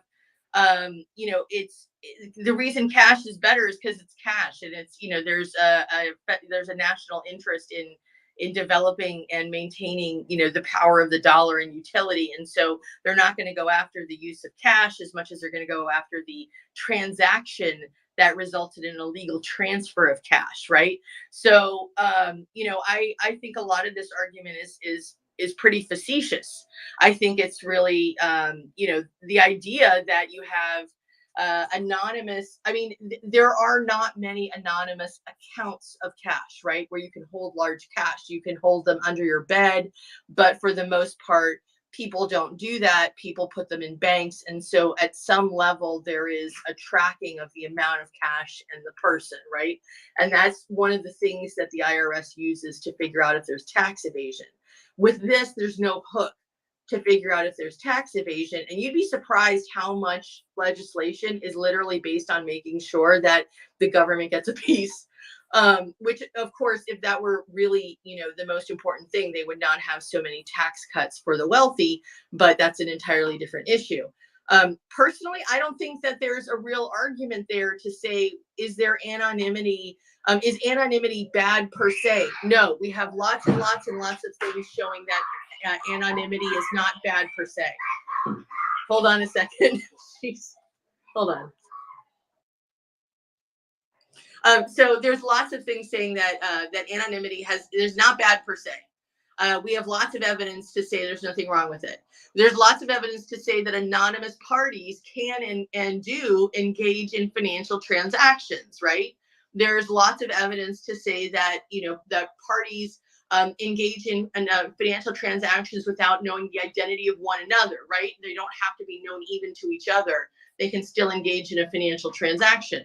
There's a lot. We already have evidence that people can hold assets anonymously, and that is okay as well. So all of the pieces have individually been affirmed in, like, at least in the U.S. and in most countries, right? Through a series of events, we can go and look and say, you have this, you have this, you have this. All of that is essentially this part, this part, this part. If we string them together, we have something like Monero. Why is it bad that it's Monero? And fundamentally, we all know the answer to that, right? Because it's not the US dollar. That's what CBDCs are all about. They're pretending it's crypto because what they really want is for people to use something that they can pretend is anonymous, but really is, programmable cash. And I think, this is something that while they attack a lot of crypto for things like anonymity, et cetera, and the solely digital use, they're trying to implement the same things in CBDCs, except that they can actually intervene in your transactions and they can stop them, which a lot of people don't realize is what CBDCs are. Everybody thinks they're like the saving grace of DeFi. They are not. They're terrible in my opinion. So you think they will sell us something as digital cash, even though it is not? It's not really like cash. It's more like some different thing that they can control. Yeah, I think fundamentally, what is the problem with privacy coins? One is the tendency for them to be used in crime. Now, this is a common truism now. We're like, well, so is cash, right? So if there's more of a tendency to use a particular coin in crime, then it's problematic. With Zcash, the issue has been the people who choose to make it a private coin tend to be ones who are people who have committed crimes. That is what the commentary has said, right? Like legal commentary and legislative commentary. Apparently, that's the concern, is that the people who choose to do the privacy coins are the ones who are going and buying drugs and kids and things like that online. So they want to prohibit that behavior, and if that's enabled by using a privacy coin, they want to stop the use of the privacy coin, thinking that will stop the behavior. Of course, that doesn't, unfortunately. I wish it did, right? Because then we could stop all bad behavior by just stopping a particular, currency. That'd be awesome. But I don't think that that's possible. If it is, somebody tell me, because that'd be great. I'm willing to go to the hill and I'll back that. But I don't know that that's possible. So if we look instead at, what happens with the use of privacy when you want to conduct transactions, they become hidden from the government, and they have, in large enough scale, they have the threat of undermining the government's control of currency. Now, I will say no currency wants to go head to head with the US dollar, especially if you have any basis in the US, which almost every currency and token does, because there is this 1863 law that basically says that the US government gets to declare any other currency counterfeit and illegal, and then can seize it, etc. So, and it's based on the Civil War with the counterfeit dollars, the Southern currency. They just basically wanted to kill the economy, and so that law is still active. So I would always say you don't want to go head to head. We're going to break down the dollar or whatever. What I think the best course in general for almost all of crypto, especially when it comes to trying to figure out some alternative currency, is to look at it as a competitor, but not like a direct something that is going to undermine and overturn something. Mostly just it's better when people have options, and having options maintains not only competitiveness, but freedom in society. So it's better to have it. But again, that's just my understanding of what is happening right now. Yeah, I mean, another way to look at it though is, so yeah, if you're going to go commit some crime and you're going to use a crypto, unless you're an idiot, you're going to try to use something like a Monero, right? But just in general, if you're going to transact, unless you're an idiot, you're going to use something like Monero. So I mean, that's the larger trend is just that people in general are moving towards quote unquote privacy coins for the purposes of transacting, because any Joe Schmo that's using crypto for anything in terms of transacting, if they have the choice between doing it privately and not doing it privately, and essentially just as easy to use the private version versus the non-private version, and transactions are just as cheap, if not cheaper, why would they ever choose otherwise? Anybody that's kind of somewhat aware is going to want to transact privately, and it's not because they want to evade taxes. Maybe that's why some people are doing it, and it's not because they want to commit a crime, although maybe there's those that are. But it just makes sense from a person for people benefit from shielding information about themselves, right? There's a real benefit there. Certainly in terms of the business sense, right? There's a competitive advantage that you have when you're doing things in private. You don't want all your competitors to know how you're using your money, how you're spending your money, who your suppliers are. I mean, it's just innately it's human liability nature. as a word.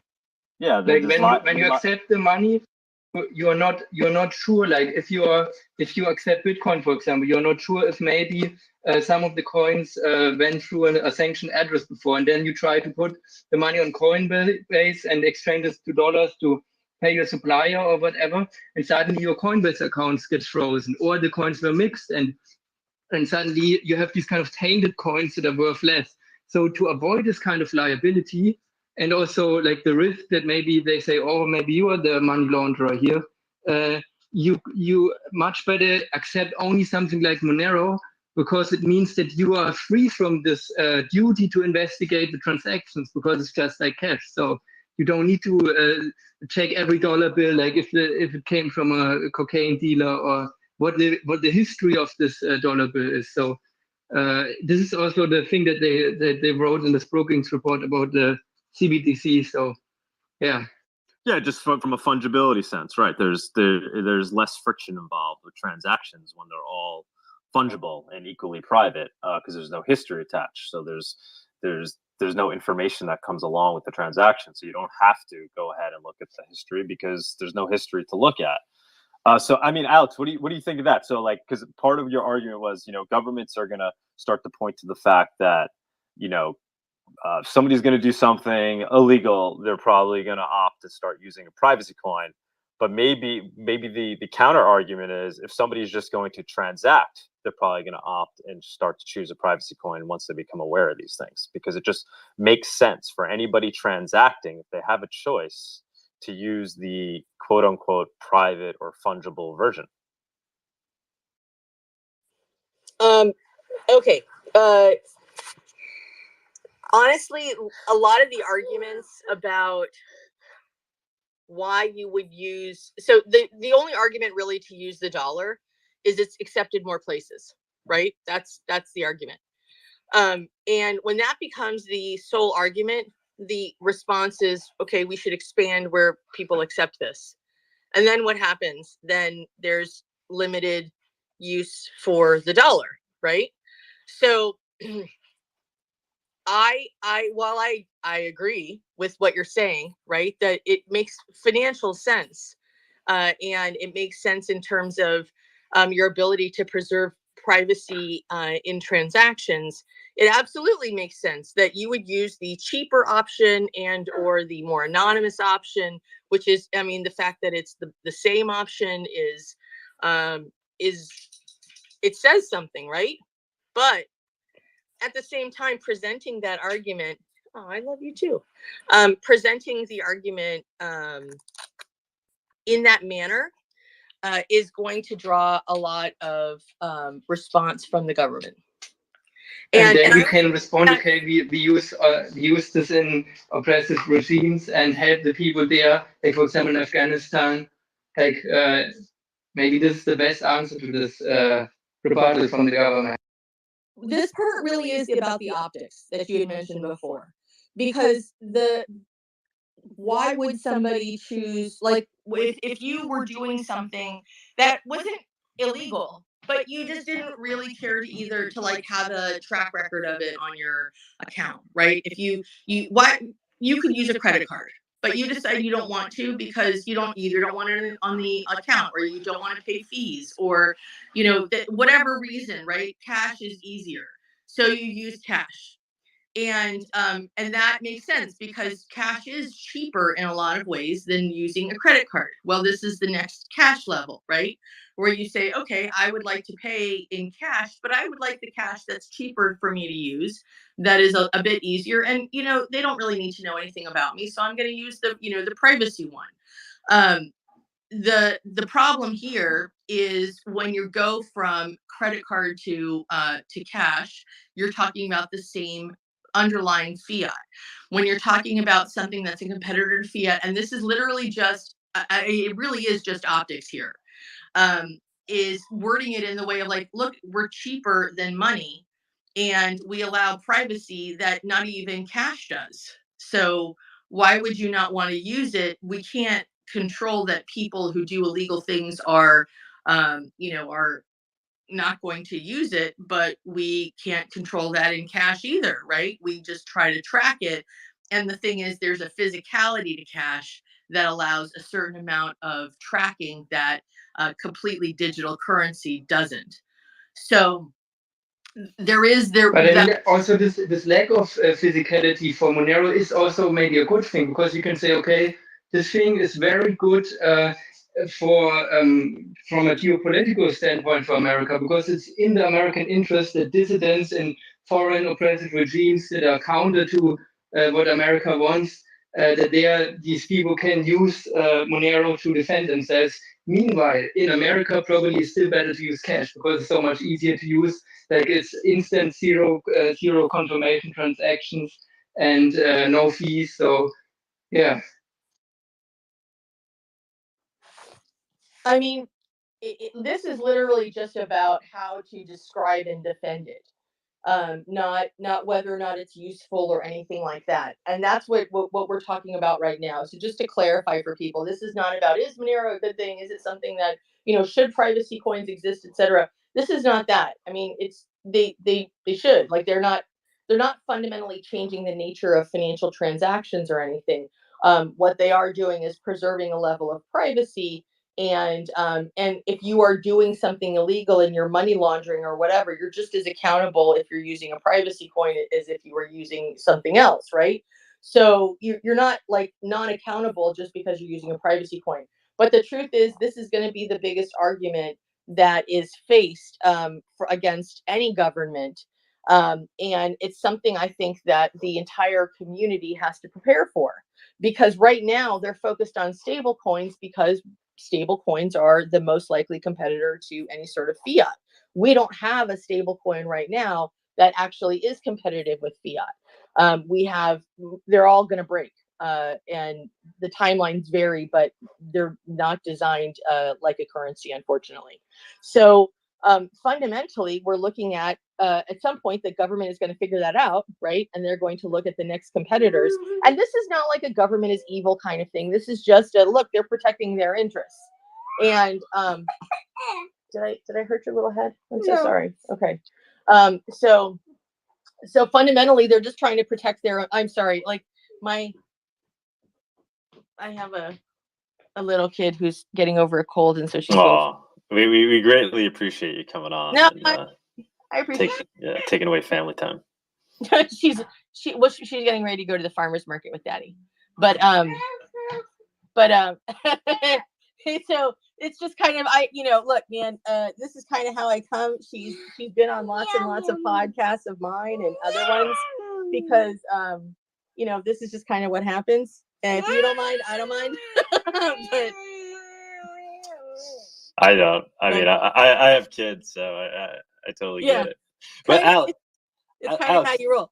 But I mean, honestly, so just to finish this up, the thing that's really important in this particular part of the discussion, I think, is figuring out exactly how to present this in the future so that it's not shut down and has the chance to grow. That's really, where the distinction is. I think so too. I think that's a very good point. Like, for example, I paid a woman in Kabul to do some work for a Monero website there, and I used Monero to do this, and it wouldn't be possible without Monero. And they even put stickers in Kabul, like Monero stickers there, and we're trying to grow remote work inside there because Upwork banned all the people from Afghanistan because of some banking stuff. So I think it's really nice that Monero can just solve this issue. I mean, honestly, that there probably can't be better optics or press than helping people who are trapped in other jurisdictions or in countries that have these incredibly tight capital controls that we don't even understand. They don't release what underpins their currency. So they're just trying to be able to make sure that their currency is okay. Oh, she's worried that they're leaving without her. They're not leaving without her. Like, they're gonna notice the kid is like sorry. Alex, why we still have you? I just want to say we're doing a Monero conference down in Mexico City. So something to consider, maybe come down there. That's gonna be in May. That sounds awesome. We love Mexico. We go down there, as much as we can. And I mean, the people are awesome and the food is amazing. And so I just recommend Mexico to basically everybody. It's done, baby bear. Okay. Yeah, we love it down there. I bring my kids though. Yeah. I'll probably be bringing my daughter as well. And I know you mentioned you went to some conference back in, I think you said 2016, and it was only 200 people. This is probably going to be a smaller conference. It's an intimate crowd, all Monero loving people. We'll have some, Monero devs there. It should be an interesting time. It's a little bit more like an OG feeling as opposed to what these conferences have become. That's actually really nice. I mean, the last one I spoke at, I just went to Web Summit. I spoke there, and there were 80,000 people. So it's not really an intimate. 80,000? That's insane. Where was that? Yeah, I mean, apparently it was that big. I mean, it was close to that last year, and it was like post-COVID, so everybody was like very masked up and everything, but they had skipped a year because of COVID. And so it's like this pent up, like, I must network or something like that. But I have to say, if you have a chance to speak at Web Summit, 1,000% you must do it. The speakers lounge alone is just so worth it. That is like a vacation in and of itself. There's just so much to say about that. But the conference sounds really nice. So thank you very much. Let's connect about it. It sounds really good. I don't know how helpful I am in terms of Monero, understanding Monero, but I do think that the biggest issue with Monero is it really is fundamentally it's going to be an optics problem to allow growth. Yeah, no, that's why we want to bring you in here, because I think you're giving some good insights. I mean, I would say maybe even a large percentage of the people in this room right now might be like, yeah, whatever. Myself included. We're here. We're building an open source protocol. We're building something that's meant to be unstoppable. So we're not really asking for permission. We're not asking governments to allow us to use this. We're building something that effectively governments can't stop, and then they're going to have to contort around and figure out how to deal with it because it exists. I think that's kind of the majority opinion in Monero community. But that being said, obviously it's going to hinder adoption if, a large government like the United States tries to effectively ban it.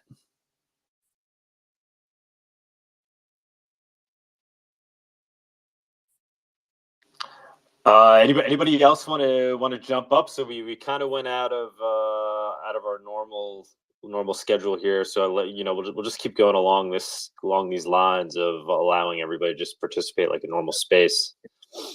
Alex, go ahead. I appreciate it. I'm so sorry, and I don't want to dominate this. I definitely want to make sure everybody has a chance to talk about this. The only thing and I understand absolutely the desire to say, well, the government can't stop it. But the truth is anything that involves people can be stopped by the government. And right now, as I think it's public, that there are subpoenas being issued in terms of for Uniswap, right? So DEXs are not safe. And there's this idea that decentralization allows either some protection for liability or the ability to not be able to be liable, but that is just not how it works. So I personally am of the more I was a regulator, right? So I used to work at the Securities and Exchange Commission. I'm not opposed to regulation that makes sense and works. I have issues with the current setup of the securities regulations, but that's my own personal belief. It has nothing to do with the regulators. I think the regulators are actually doing the best they can, and they're doing a remarkable job. But the issue really is it's easier and better overall. Okay, it's easier and better overall for people to do more, to work with a non-attacking government than to try and say, screw you government, come and get us, right? So I think there is a path here where it can grow, and it can grow without too much objection. And I think personally, right, it's cheaper and fewer people get in trouble if we try to walk that line, as opposed to say, where we're building it and try and get us. Like, that's enough for governments to band together and actively try to stop you. So why not take an approach that is more like we can work with and on behalf of governments in terms of helping people who are in jurisdictions like in these countries that have people who need access to something like this to survive. We can work with people who don't have access to cash, like are fundamentally unbanked, but if they have some way of getting a digital account, once we get rid of ACH, right, like this is one of the biggest problems. We cannot help unbanked people until we're done with the ACH on-ramps, right?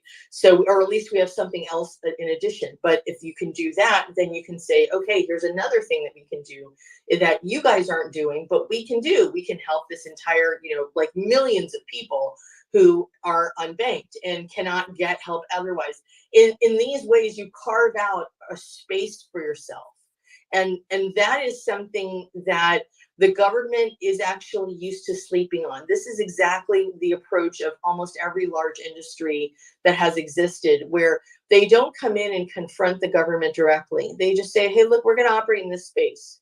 That's cool, right? We're making things easier for you and for other people. Oh, no, that's great.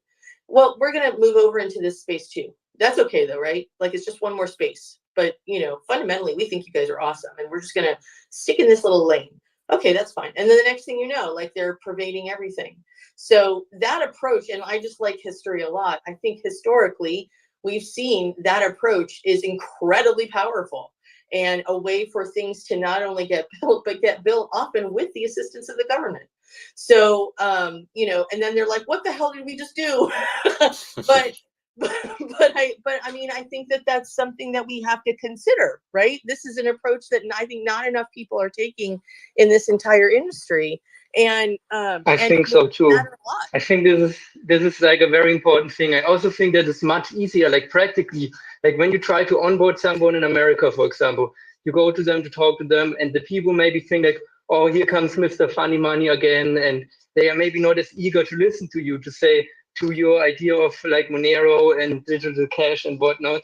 Meanwhile, in Afghanistan, it's very easy. Like Upwork doesn't even allow them to do remote work there because of the banking stuff. So it's very easy to, they understand immediately what the, why this is very useful for them. So it's much easier and quicker to onboard people and to grow there, and it's underserved market. So we should focus on these places instead of banging our head against the wall in the Western countries. Spirabal, I just want to throw out there, you know, I know you wanted to present some of the projects you're working on. I think we could do that next week, because we could have you share your screen on the StreamYard so people could actually see what you're talking about, if you don't mind, and we could just keep this chat going as is. Just want to throw that out there. Cool. Yeah, no, I couldn't agree more, Alex. I mean, you know, like I said, I think ultimately, you know, Monero is being built to be unstoppable, but you know, there's nothing wrong with trying to tunnel in from both ends. So the one end being making Monero unstoppable, the other end being making governments amenable to Monero. And there's no reason not to be working on both things simultaneously, with the understanding that at the end of the day, the unstoppable side is much more important.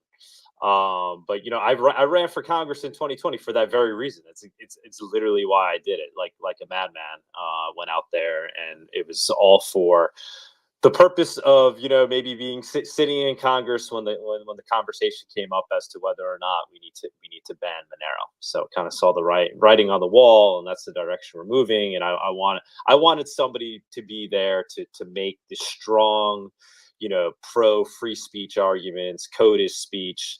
I haven't really seen any of our representatives take that line yet. I have seen people push. They've been pro Bitcoin, but when push comes to shove, and you know, their backs up against the wall and they're being questioned, and you know, they have to give an answer as to whether or not we should worry about something like Bitcoin being used for illegal things, for money laundering, etc.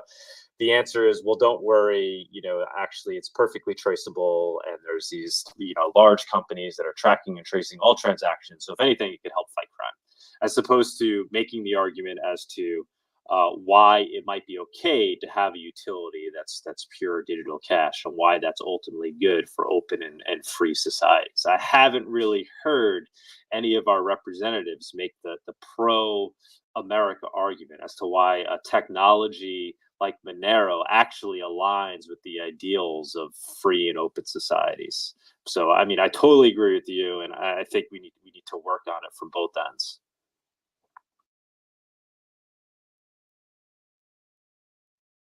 Anybody?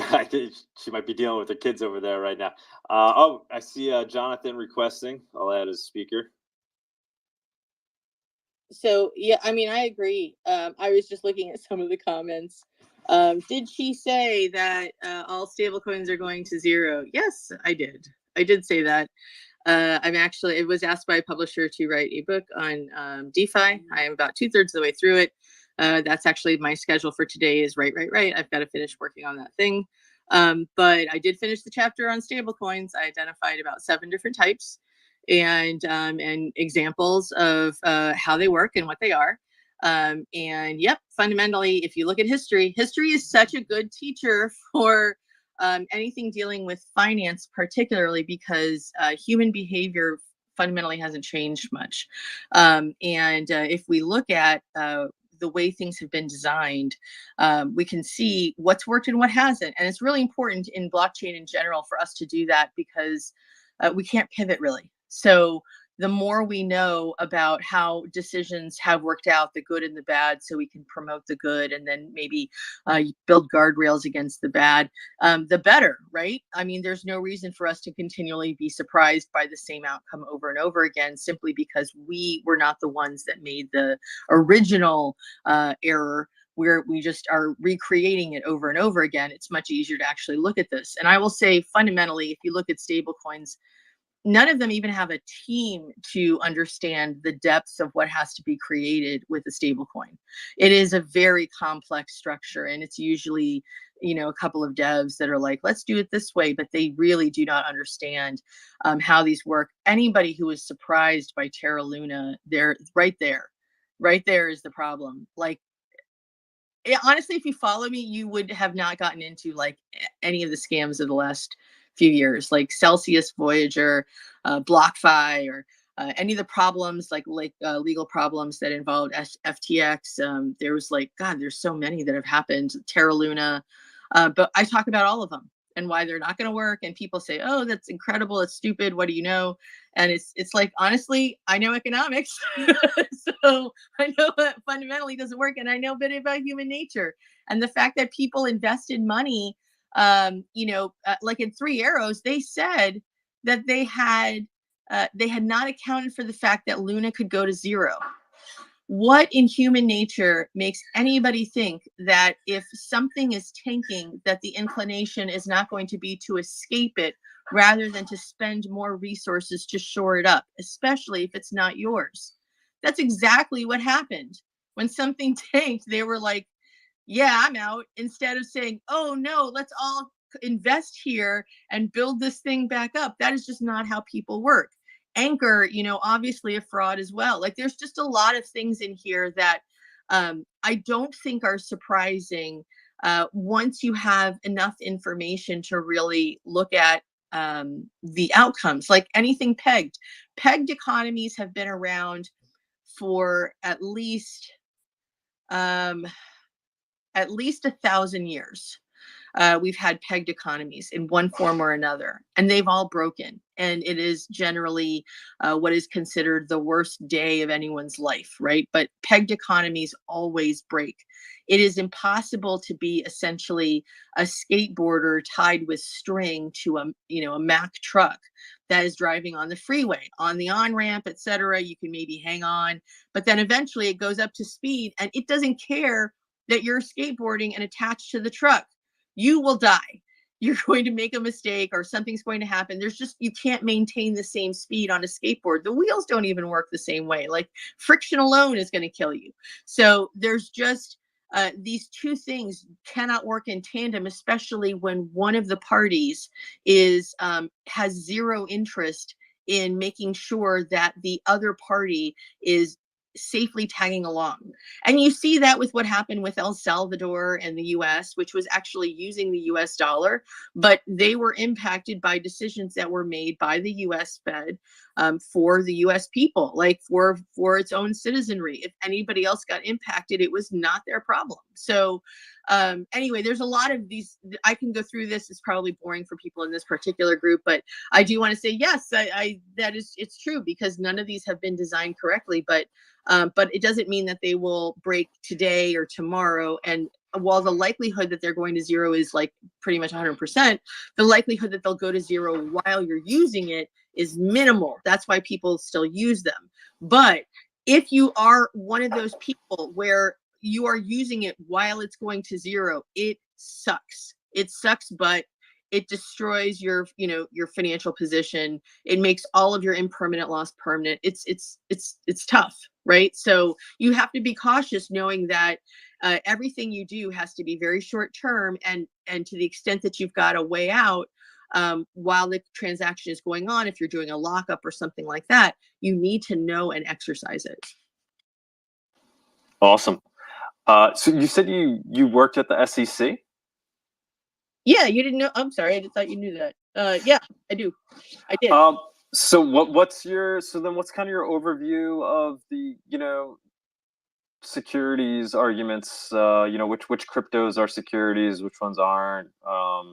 Is it just is there just a few that are going to pass the Howey test or whatever test they end up using to determine what is and isn't a security. What's your current take on that? Oh yeah, let me summarize. Hundreds of like 100 years of securities law really quickly right now. Okay, a couple of things to know. So I do not have the answers, but I can tell you that I suspect most of what's going on is actually a security of some sort. Second, the Howey test is not a definitive test for securities. It is one test for one type, for one thing on a list of many other things that are sometimes securities and are paired with other lists of things that are always securities or never securities. That is why securities law is so complex, right? Because there are a lot of rules, and how you do something matters a lot. And this industry seems to be built with a bunch of people who have no interest in like contacting lawyers or accountants or anything like that, and then end up with, these garbage financial statements and completely non-compliant, platforms, and then wonder why, what went wrong. Fundamentally, our biggest problem in the period that we're looking at right now, 2017 to 2020, is that money started flowing in. And people were trying really hard to build fast, take advantage of the money that was coming in. And what ended up happening is a bunch of copycats. So we saw the same basic build over and over again on different platforms. And that is a problem, because everybody assumed somebody had done the work and nobody did. That's the same thing as, like, looking at FTX and saying, oh, Sequoia invested, I'm going to invest. It has to be a good investment. They did their work. Did they? Because they were fine with a company that clearly had financial statements of 900 million in liquid assets, half of which were in Robinhood, and 9 billion in liabilities. There's no math that makes that work. That is not the first bad financial statement that they've had. The only thing that you can think of is, like, well, Sequoia either didn't know what they were looking at, or they didn't look at all, right? But they didn't do anything to fix this situation. They didn't talk to regulators. They didn't warn retail investors. They didn't do anything. They just let it ride, mostly because they'd already liquidated out of their position. But the same problem happens with builds, where people are looking at each other and saying, okay, well, here's how that build worked. Most of them are open source. I'm just going to try and build the same way. And here's the difference between it can be built that way versus it should be built that way. Every build should actually be fundamentally at least a slight improvement over previous builds, because you can see what has happened with the previous build and try to prevent bad action and promote good action. So but we didn't see that, though. We just saw people throwing things together. The worst part of this is that the money was coming primarily from Web 2 investors. And these Web 2 investors, some of which were large funds, have no idea how different Web 3 is from Web 2.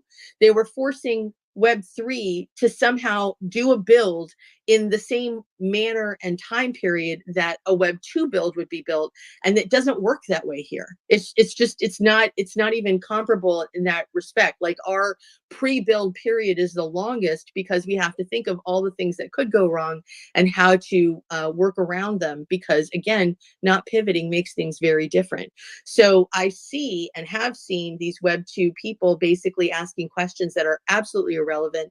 They don't know what positions to ask about. They don't know what ratios matter. They don't know even, like, what metrics work best for Web 3 versus Web 2. It's a little shocking to me that they'd go into this area assuming that it was applicable. If it worked in Web 2, it would work in Web 3, even though what worked in Web 2 was literally just a SaaS model. It wasn't even all of Web 2. It was like one model that YC loved and admittedly specialized in. And that is what everybody decided was, like, the great thing to copy. And so now they were trying to build Web 3 models. That's what you see here, right? Web 3 models built in a Web 2 form, which has functionally a lot of what do you call it? A lot of centralization and very little operational control. And that is how a lot of Web 2 gets built. So, but that doesn't work for Web 3, which is why eventually it just can't maintain its position. So So when I say like a whole group of things are wrong, it's not because all of these different people did all this research and it happened to come to the wrong conclusion. It's that nobody did work. And they're all assuming that just Howey, which was just in one no action letter, it's not the only test, that they're assuming that if they can pass Howey, then they're not a security. But that's not true. You can pass Howey and be and not be a security, or you can pass Howey and be a security. You cannot pass Howey and be a security. You cannot pass Howey and not be a security. That's not the only thing that matters, right?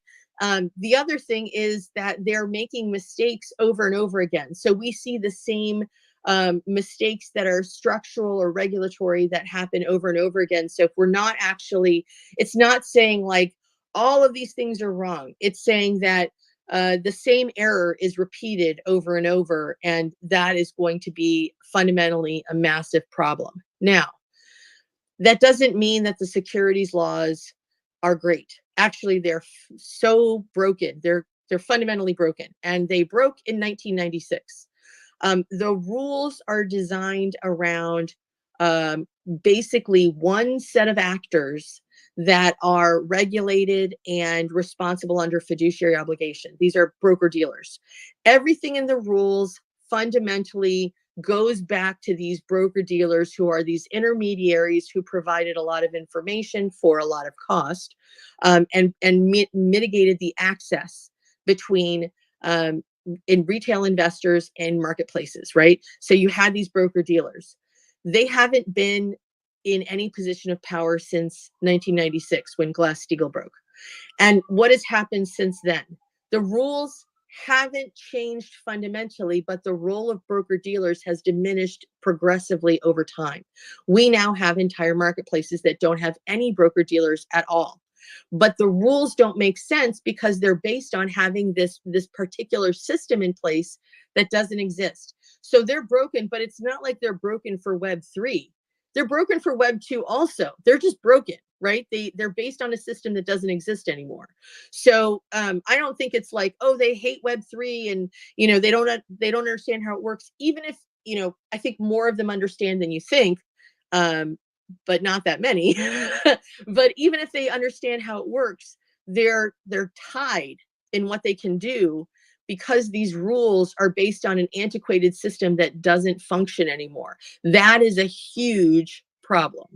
The other thing is, not even the securities part, but the currency part, when you're talking about things like bit licenses or things that become currencies, that is also based on this very antiquated system where it was like banks operated in individual states, right? But there may be only a few banks that operated in more than one state. But now we have digital banks that operate anywhere. And the idea that you have to register every place you operate is ridiculous, because you can't have one form. There's essentially, you have to apply in every single state.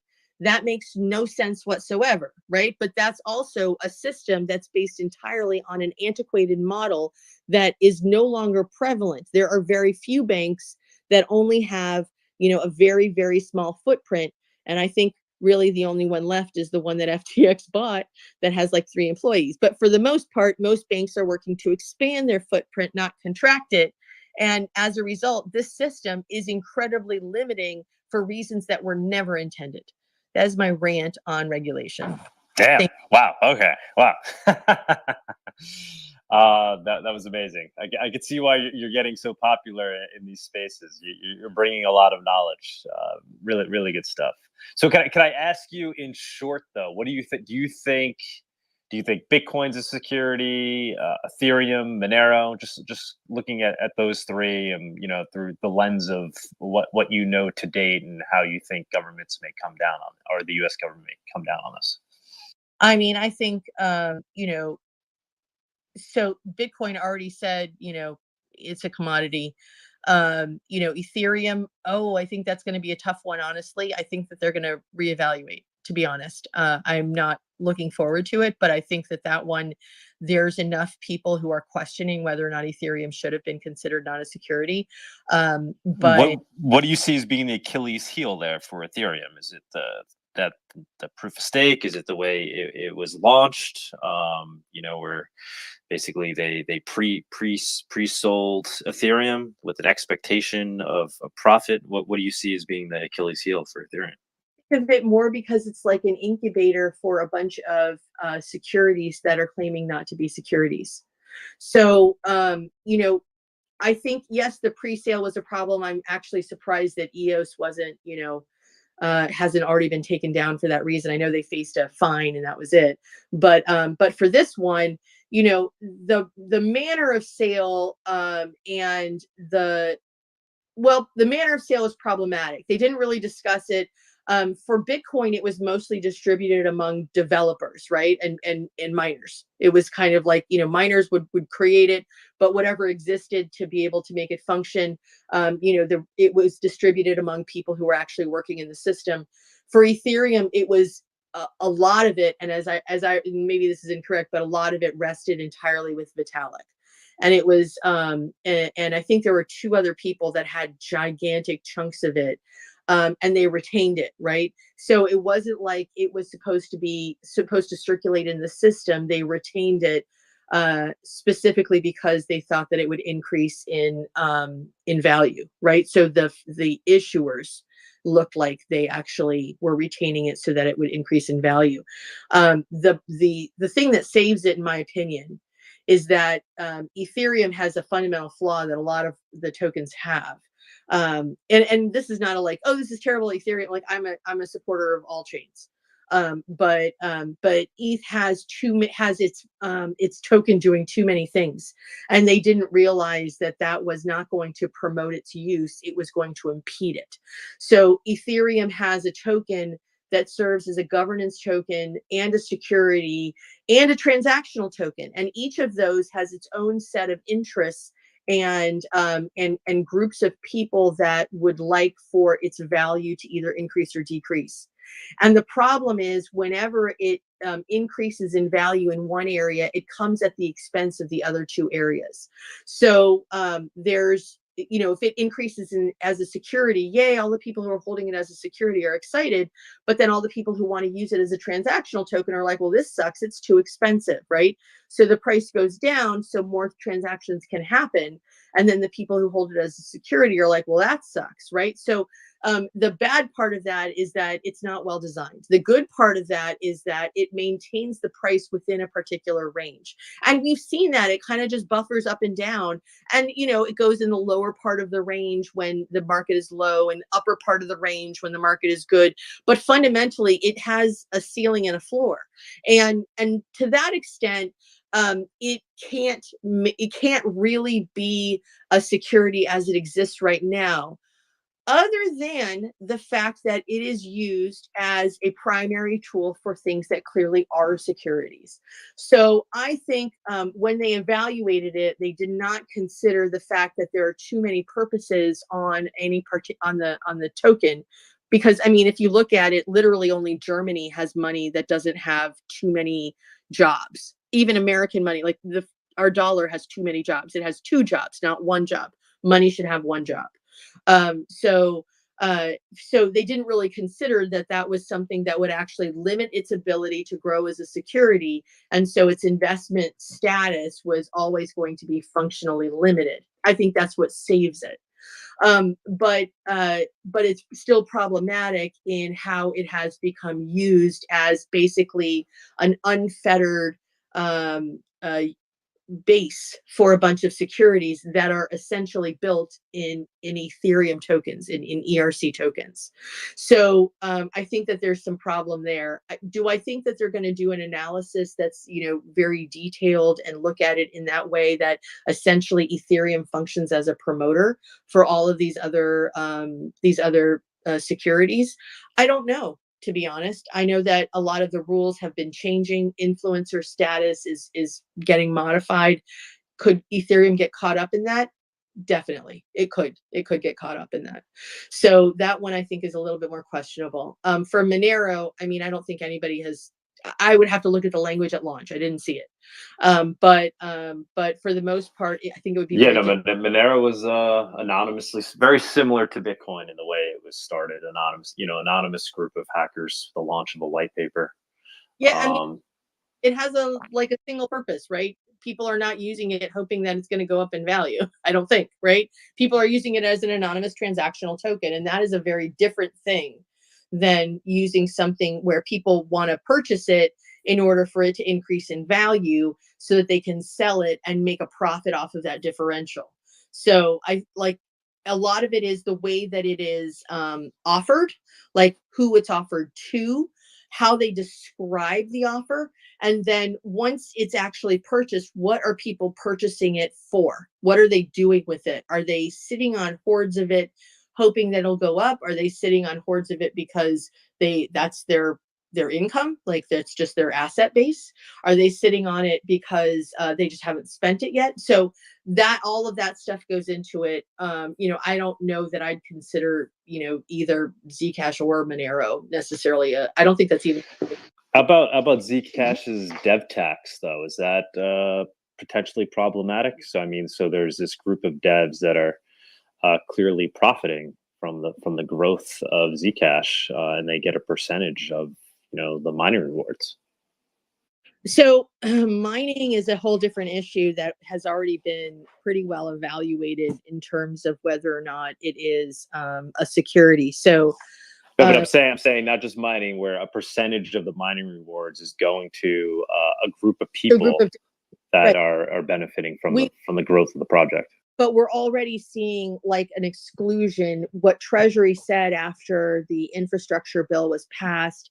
Oh, sorry, after it was passed by the houses, but before it was signed, they already excluded devs, people who are, if you're a validator or a miner, or any, like if you're somebody who is, who's validators, miners, people who push like the devs, and there's one other group that's basically like simply a functional group, like policy group or whatever. Those people are not treated as a group. In this case, it was brokers for security terms, but the same reference would work in securities, in straight securities, right? These are not people, they're benefiting off of work. They're not benefiting off of investment, right? These devs are active devs. They get, it's like getting they're getting a cut of the revenue in the future, or they're getting extra coins. But if it's in exchange for work, then it's basically payment as opposed to passive receipt of money. Like it's like if there are devs that just were part of the original group and they're getting a cut of mining, and they're not doing anything anymore, then we have problems. But if they're a group of devs that are actively functioning as devs, and in exchange they're getting some of this, some additional coins thrown towards them so that they will continue to act as devs, that I think is probably not going to be an issue, simply because of the language that Treasury gave us. What do you think about the defense against being labeled as a security by saying, okay, this token is actually not an investment, it actually has utility in the technology, like this kind of utility defense, if you want to call it this? Yeah, that's not a great defense, unfortunately. So there are a couple of things that we've had in the industry that really aren't helpful.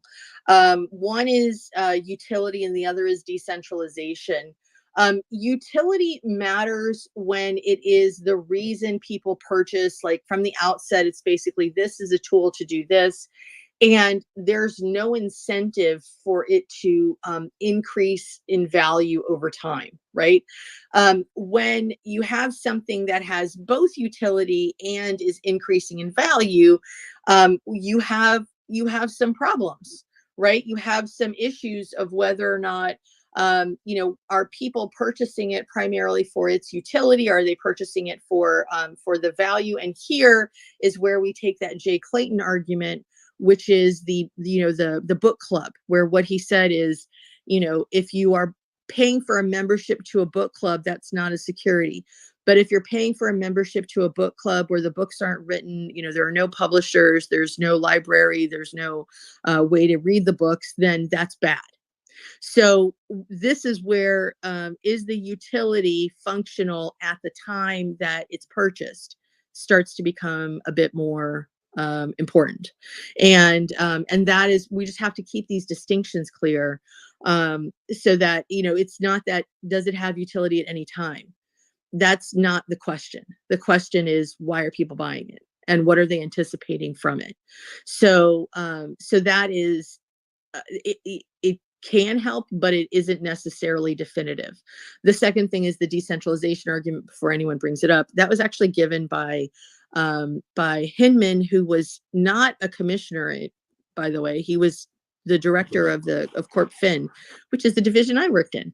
But he was a director of Corp Fin. That doesn't make policy. So he comes out with his interpretation of things, but that doesn't mean that what he says is definitive. It just means that's his view of it. He also gave that speech in his personal capacity, I believe, not as a representative of the SEC. So it doesn't really have any weight. And as you can see, decentralization's not been a factor in declaring anything a security or not a security at all. So so those are just a couple of things where we have to know how policy gets made at the SEC, who has weight, what does weight mean, and how do we know when somebody says something, if it is something that we have to regard as a future direction, or if it's something that is more like this is this one person's opinion. Awesome. I just want to chill. Just give me 1 sec, and then we'll let you jump in here. I know you've been waiting patiently.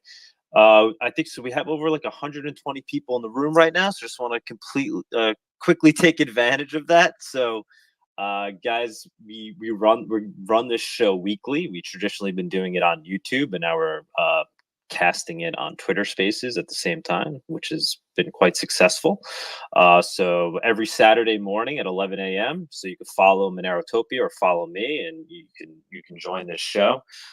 So we try to get people to participate, people from the audience. So whether you're a noob or a Monero maxi or whatever coin or project you're interested in, as long as we can somehow relate it to the discussion of Monero and digital cash, please participate.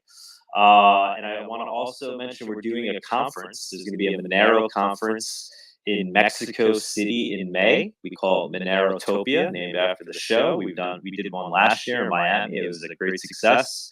And so this year's will be in Mexico City. If you want to grab tickets, we just put them up for sale recently. If you want to reach out to us because you want to participate, perhaps as a speaker or a vendor, or whatever it may be. If you have ideas for us, please don't hesitate to reach out. So if you go to monerotopia.com, you'll see there's ways to reach out to us by email or whatever. Just wanted to take advantage and get that out there. Chill, what's going on? Hey guys, I just wanted to add to what she said, because I think there's a lot of round and round discussions about different projects and whether or not it's a security or not. But the main problem right now is that you can go to literally any US securities attorney and you're not going to get a definitive answer that yes, this is not a security. And the reason you can't get that is because no one really knows. It's very arbitrary. There's like muddy waters where not even securities attorneys know for sure that something is not a security, because SEC turns around and says, well, yes, it is, and that's that. And I'm a blockchain consultant, so we work with a lot of proof of concepts, Web3 companies. And I also know that there are companies who have direct access to SEC, and they sometimes reach out and they receive a letter or something like, you're good. And then another company can come around and copy the same exact model, and then they get dinged and they get a letter from SEC because following the same model, and they get scrutinized. That's a security. So there's a lot of favoritism, and the biggest issue is that the rules are not clear. It's not about, is it Bitcoin? Is it Ethereum? First things first, we need to get this straight. Like, what a lawyer should be able to tell us, yes, that is 100% not a security. And that's where we can build, because right now it's just a big old mess. Great points. Sebastian, what's going on? I see you've been waiting patiently to chime in over here. Well, yes, thank you. Can you guys hear me fine? Yeah, you sound good. Yeah, thank you. So I wanted to also highlight when she was talking about regulation. We're seeing a lot of people removing their crypto right now from exchanges, which is a good move, and they feel extremely safe when they buy something like a ledger device.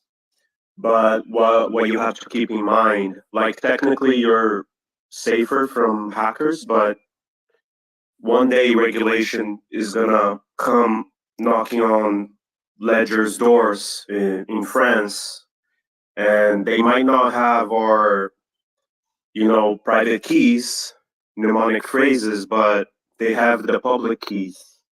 And a lot of people that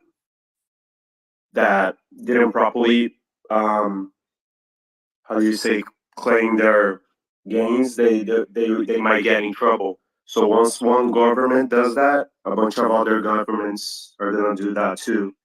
And that's just the thing with public blockchains. A lot of people don't realize the problem that a public blockchain can create when you connect it to somebody's identity. That must be why Satoshi disappeared, because in his eyes, all the Bitcoin that he mined, they're worth zero, because it's a public blockchain and everybody's watching where they're gonna move. And when it comes to Monero, it serves a much higher protection, almost impossible to identify the person. So when it comes to public blockchain, this is not just for Monero, for Bitcoin. This is for any cryptocurrency that uses a public blockchain. A lot of people could get in trouble, so I just wanted to emphasize that to the listeners, because a lot of people are not aware of it. A lot of trouble could be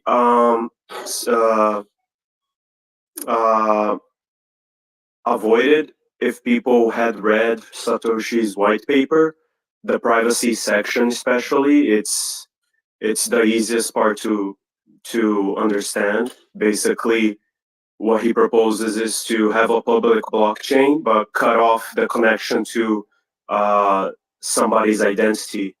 And a lot of people don't pay attention to that. So the public blockchain was only useful if we followed that privacy section by the word, like Satoshi mentioned. But as you can see nowadays, 99% of the market uses exchanges, and it's not how it was designed to be. That must be why he disappeared. And the Bitcoins that he mined, I don't know how many thousands that he might have mined, but I think in his eyes they're worth zero, because it's a public blockchain. I just want to point out, first, those are amazing points. The idea of Ledger, first of all, yes, they do have the public keys to your cold storage wallet, and they could pull them from the companies, from Trezor and Ledger, if they wanted to, and all of your transactions on Ledger Live or the Trezor version, like that is all stuff that they could have. And can you imagine if you lose your private keys? It's possible you'd owe taxes on money that you don't even have the access to anymore. That would absolutely suck. So just something else to keep in mind. Also, Satoshi could be a woman. Why does everybody think that this is a man? Could totally have been a woman. There's no reason to think that Satoshi wasn't a woman. Yes, it was crypto bro culture. Could have been somebody stealth. Just want to say, could have been a woman. Could have been a woman. Yeah, exactly. Could have been a woman.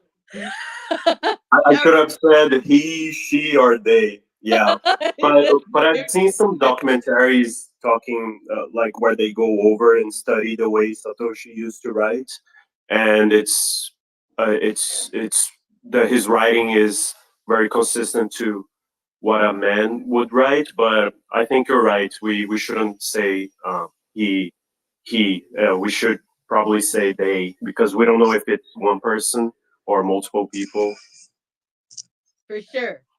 But I mean, and I'm just teasing about, but that is something that I just want people to not assume that anybody who creates something that's truly, different in the world has to be a guy. There is kind of an assumption, a default assumption, and doesn't have to be that way. But the one thing that I thought was fascinating about this, and I was just thinking about it as you said it, is that it's true. We didn't actually enable all of the parts of this vision that were laid out.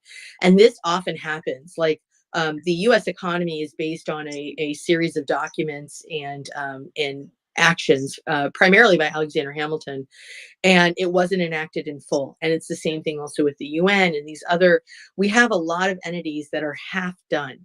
And the problem is most of these things work together in unison. The full system is based on a united vision. And we take something piecemeal and we call it done and wonderful, but we didn't really consider the rest of it. Like the US is not supposed to operate in a debt economy. Like this is actually something that was specifically provided for by Hamilton's original papers, is that we had to have a sinking fund. So we had debt originally, $50,000, $25,000 from his bank. And the original $50,000 was supposed to have a matching sinking fund to pay it off because we needed to build credit, but we didn't need to build debt. The function of the debt economy, like nobody ever put in that sinking fund, unfortunately. And that's how we started working in a fully debt-based economy, which again, the structures of the economy don't work with that particular structure. This is a problem. Like if you enact only part of it, you really do need to think about what are the parts that you're not enacting and what are the implications on what you want to enact. If you don't have those parts in, what have you fundamentally changed? There are zero systems that you haven't fundamentally changed because you haven't enacted the entire system. I got a bunch of people hopping up here. Zaptosis, take it away. Nostrum, hold on. Yeah. So Alex, I was interested in your thoughts earlier on crypto privacy and the benefits of a public ledger blockchain. I was wondering if you'd want to circle back to that for a bit. On the whether or not privacy should exist on a public blockchain. Well, yeah, you just mentioned some of the benefits of government auditability and the adoption of it. Yeah, I mean, so I don't know how, like, my thoughts on whether or not privacy should exist. I think the problem that we have, and this is actually the problem of any value-based system that involves people with anonymity, is that people act differently when they believe they're not accountable. So I think a system that doesn't have accountability in it somewhere tends to be a flawed system, and it encourages bad actors. So I think that there has to be some check in the system where people are at least understand themselves to be accountable in order to not behave badly. Now, that is not actually something that has to do with privacy coins, blockchain. I mean, it happens in cash as well, right? Yeah. Now, I'm curious, who do you think should be responsible for that check? Would you say it's the government? No, generally, I don't think the government should be responsible for checks. Okay.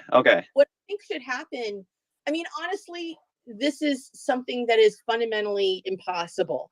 I wish people were better actors, and that is a useless wish, right? What I want is for people to just say, yay, I can act the way that I want, but I will still be accountable to my, legal and moral obligations, right? Now, I think that in terms of accountability, the issue is actually greater on a public ledger blockchain, because you need to, the notion that it's better in terms of reducing harm is predicated on the idea that everyone who has access to that blockchain and the financial records has your best interests at heart, and won't do anything wrong, because anyone who sees those transactions can get information about you. They can see who you're donating to, and that's not just our government. That's a Chinese Communist Party. That's going to be the Russian authorities. That's going to be Iranian officials trying to crack down on their citizens. So anytime you're on a public ledger blockchain,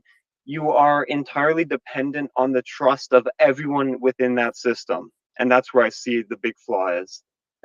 Well, that, and I mean, it's not even just the government that can see every transaction. Everybody can see everything. Yeah, everyone. Hackers in Russia, everything. And that's actually how they're figuring out what to attack.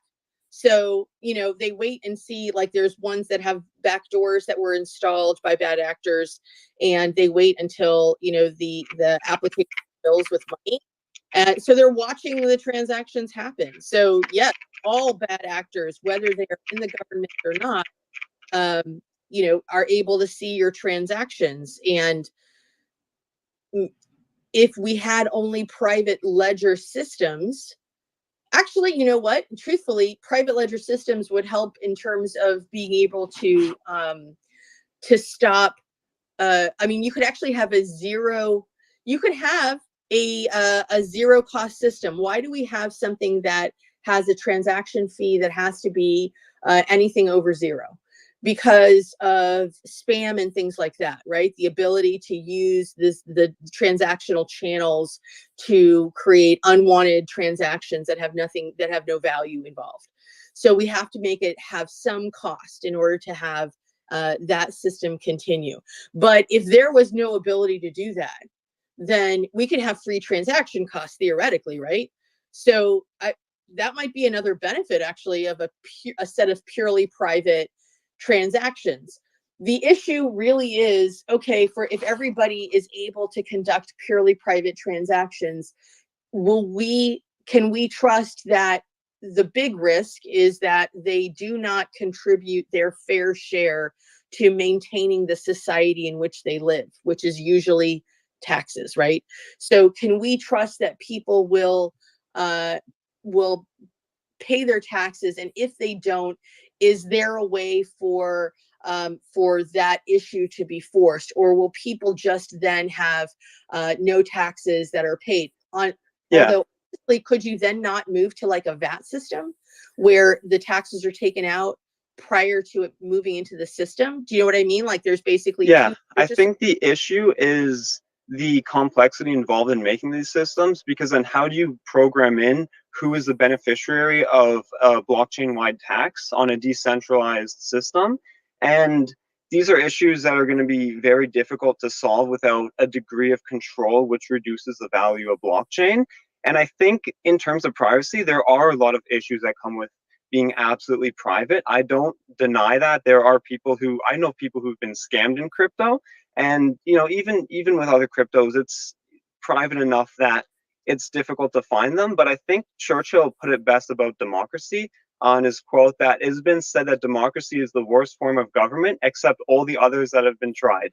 And I think the same can be said about Monero. There's definitely issues that arise when you have privacy, but there's no other system that is better than absolutely private, unless you want to make something that's extremely complicated and prone to errors, which we've seen with other cryptos, and, you know, being hacked because there is an exploit in the blockchain's code or decentralized organizations that had some sort of flaw. I think we need an extremely simple crypto, which is what Monero does very well, and there's not really any other alternative that is better. We can say, what about this problem? What about that problem? And then we need to ask, what other solution do we actually have? So, I mean, wait, I'm getting into this. Is actually a really interesting thing. What if the problem of compliance with whatever value is exchanged, what if the problem really is our tax system? What if we switched that? We really could. Wait, this is actually something that I think would make sense, right? You don't need to track how much someone has if you tax on whatever they're purchasing rather than their income, right? If we change to a more European system, could this function so that you had actually the ability to pay taxes, because look, I'm not going to be for anything that involves evading taxes or evading regulations in general, because that's, look, man, I'm a former regulator, but also taxes pay for schools and things like that. I have kids. I like education. I like and that. for wars. What? And for wars. And what? And for wars. I mean, war. Yeah, they pay for war. Yes, it's true. But I'm looking at it from I think roads are good. I think, having, other taxes and things like that are, I think that I'm not opposed to them. So my view I would actually agree with you on taxes. Yeah. I would say I'm a libertarian, not an anarchist. So I would see the value in some degree of government, just minimal as possible. So I do see the tax argument as a valid one. The issue I would say is, do we need to compromise the privacy of a system or reduce its decentralization to have this? Because cash is anonymous, but the government still has methods for going after tax evasion. Just because you're accepting crypto and payment doesn't mean you don't have to justify the purchase of $1 million home. So there's still existing tools that the government has to combat tax evasion, which they've been using for centuries, because until relatively recently in modern history, we haven't had a system that was completely tracked, that the government had records to without coming to you personally. And if you said to the government, screw you, I'm not giving you my financial records, and you violate a court order, well, you're in contempt of court. So there's these existing systems that they've had for a long time that are completely usable in a Monero-based economy. And I don't see the need to compromise privacy justifying, or I don't see taxation justifying the need to compromise privacy when we have these systems. No, I totally agree. I actually am just thinking, what if we taxed it differently so that you don't even have to look at the transaction itself? It's basically just shunted off at the time of the transaction, and then we're done with it, period. You don't have to look at what any individual holds. So there's no reason to track the ultimate, holder of a transaction or user of a transaction. You basically the transaction itself is separate as long as the tax is paid, and it's at the beginning of the transaction instead of at the end of a series of transactions based on your holdings. So I feel like that would actually work with a privacy chain, and it wouldn't disturb the privacy at all, because there's no need to look into someone's holdings. So that means that there's no need to investigate the endpoints of these transactions, provided there was no illegal activity that occurred. So, I mean, I think that that might work, but it's a really interesting argument. I really like that you brought this. I'm going to be thinking about this for a while. There's another question you have to bring up as well. Like when someone transfers money between his own accounts through using a crypto, blockchain, suddenly he's taxed for transferring his own money to his own accounts. That would be kind of weird. Oh, you're not actually, and you wouldn't be under a VAT system either, because it's based on what you've purchased. Simple transfers don't get taxed, but they don't either here. Yeah, so I see. Oh, go ahead. Sorry. How do you differentiate between a purchase and a transfer? See if it's all private. You'd have to have some way of differentiating from that, and that would generally remove privacy in that sense. Well, not for merchants. So if you're purchasing something, right? If you're selling something or purchasing something, so let's say just a traditional merchant, that merchant has an inventory list and says something like is sold or whatever, and they have to turn those in anyway. They always, there's no system where you don't have accountability on the side of merchants of what they've sold and how much money that they've made. But the trick here is that you don't need to know who they sold it to, and you don't need to know where the money came from necessarily, as long as it didn't involve money laundering. So there isn't what they do is they match against the other party. That's most of these systems are matching against other parties. Here, with an income tax system, you match against employers or ways that you may have generated revenue. But in a non-income based system, you're just matching basically sales of goods and services to tax payments that are made, and they just want to see well, if you sold something and we didn't get a tax on it, now we know that there's a tax evasion, but it's a different set of matching. Well, not necessarily, because business to business transactions usually are have no taxes. So that's, there's a little gray area there.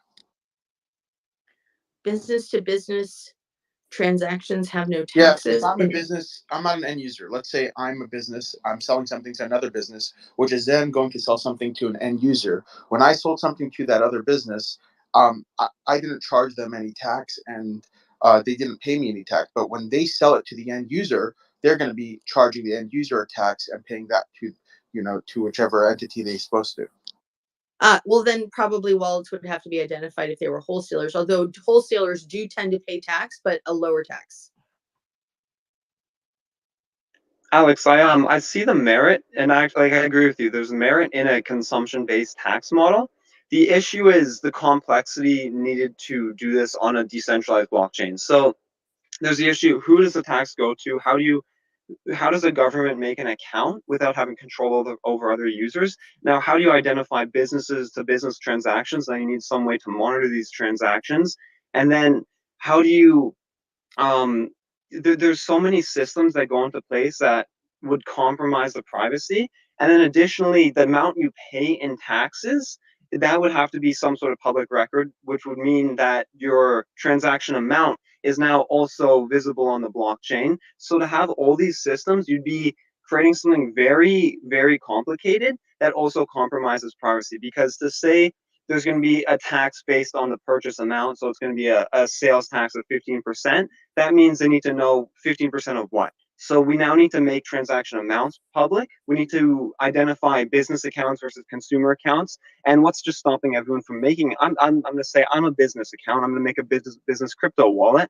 So there now needs to be some central entity in regulate or policing that to make sure people aren't lying. Otherwise, no one's going to pay taxes. And this just becomes an incredibly complicated system that is going to be very difficult to implement into a decentralized cryptocurrency. And we need to kind of pay attention to what the technology is needed to make this, and keep that in mind when we're discussing what our policy is going to be. And looking at all that, I'd have to say that we really do need a system of trust where people are reporting their own transactions to the government, because our current system is based on trust. Yes, they can audit you, but they can't audit everyone. So I think it's important that we preserve that.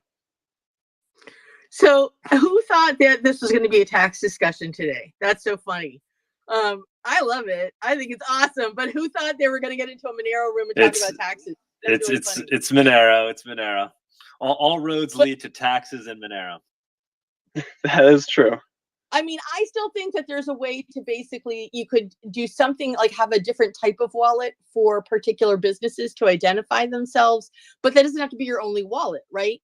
Like you can have a personal wallet or something like that. I think there's a way around it. Yes, it's going to be complex and complicated, but all economic systems are.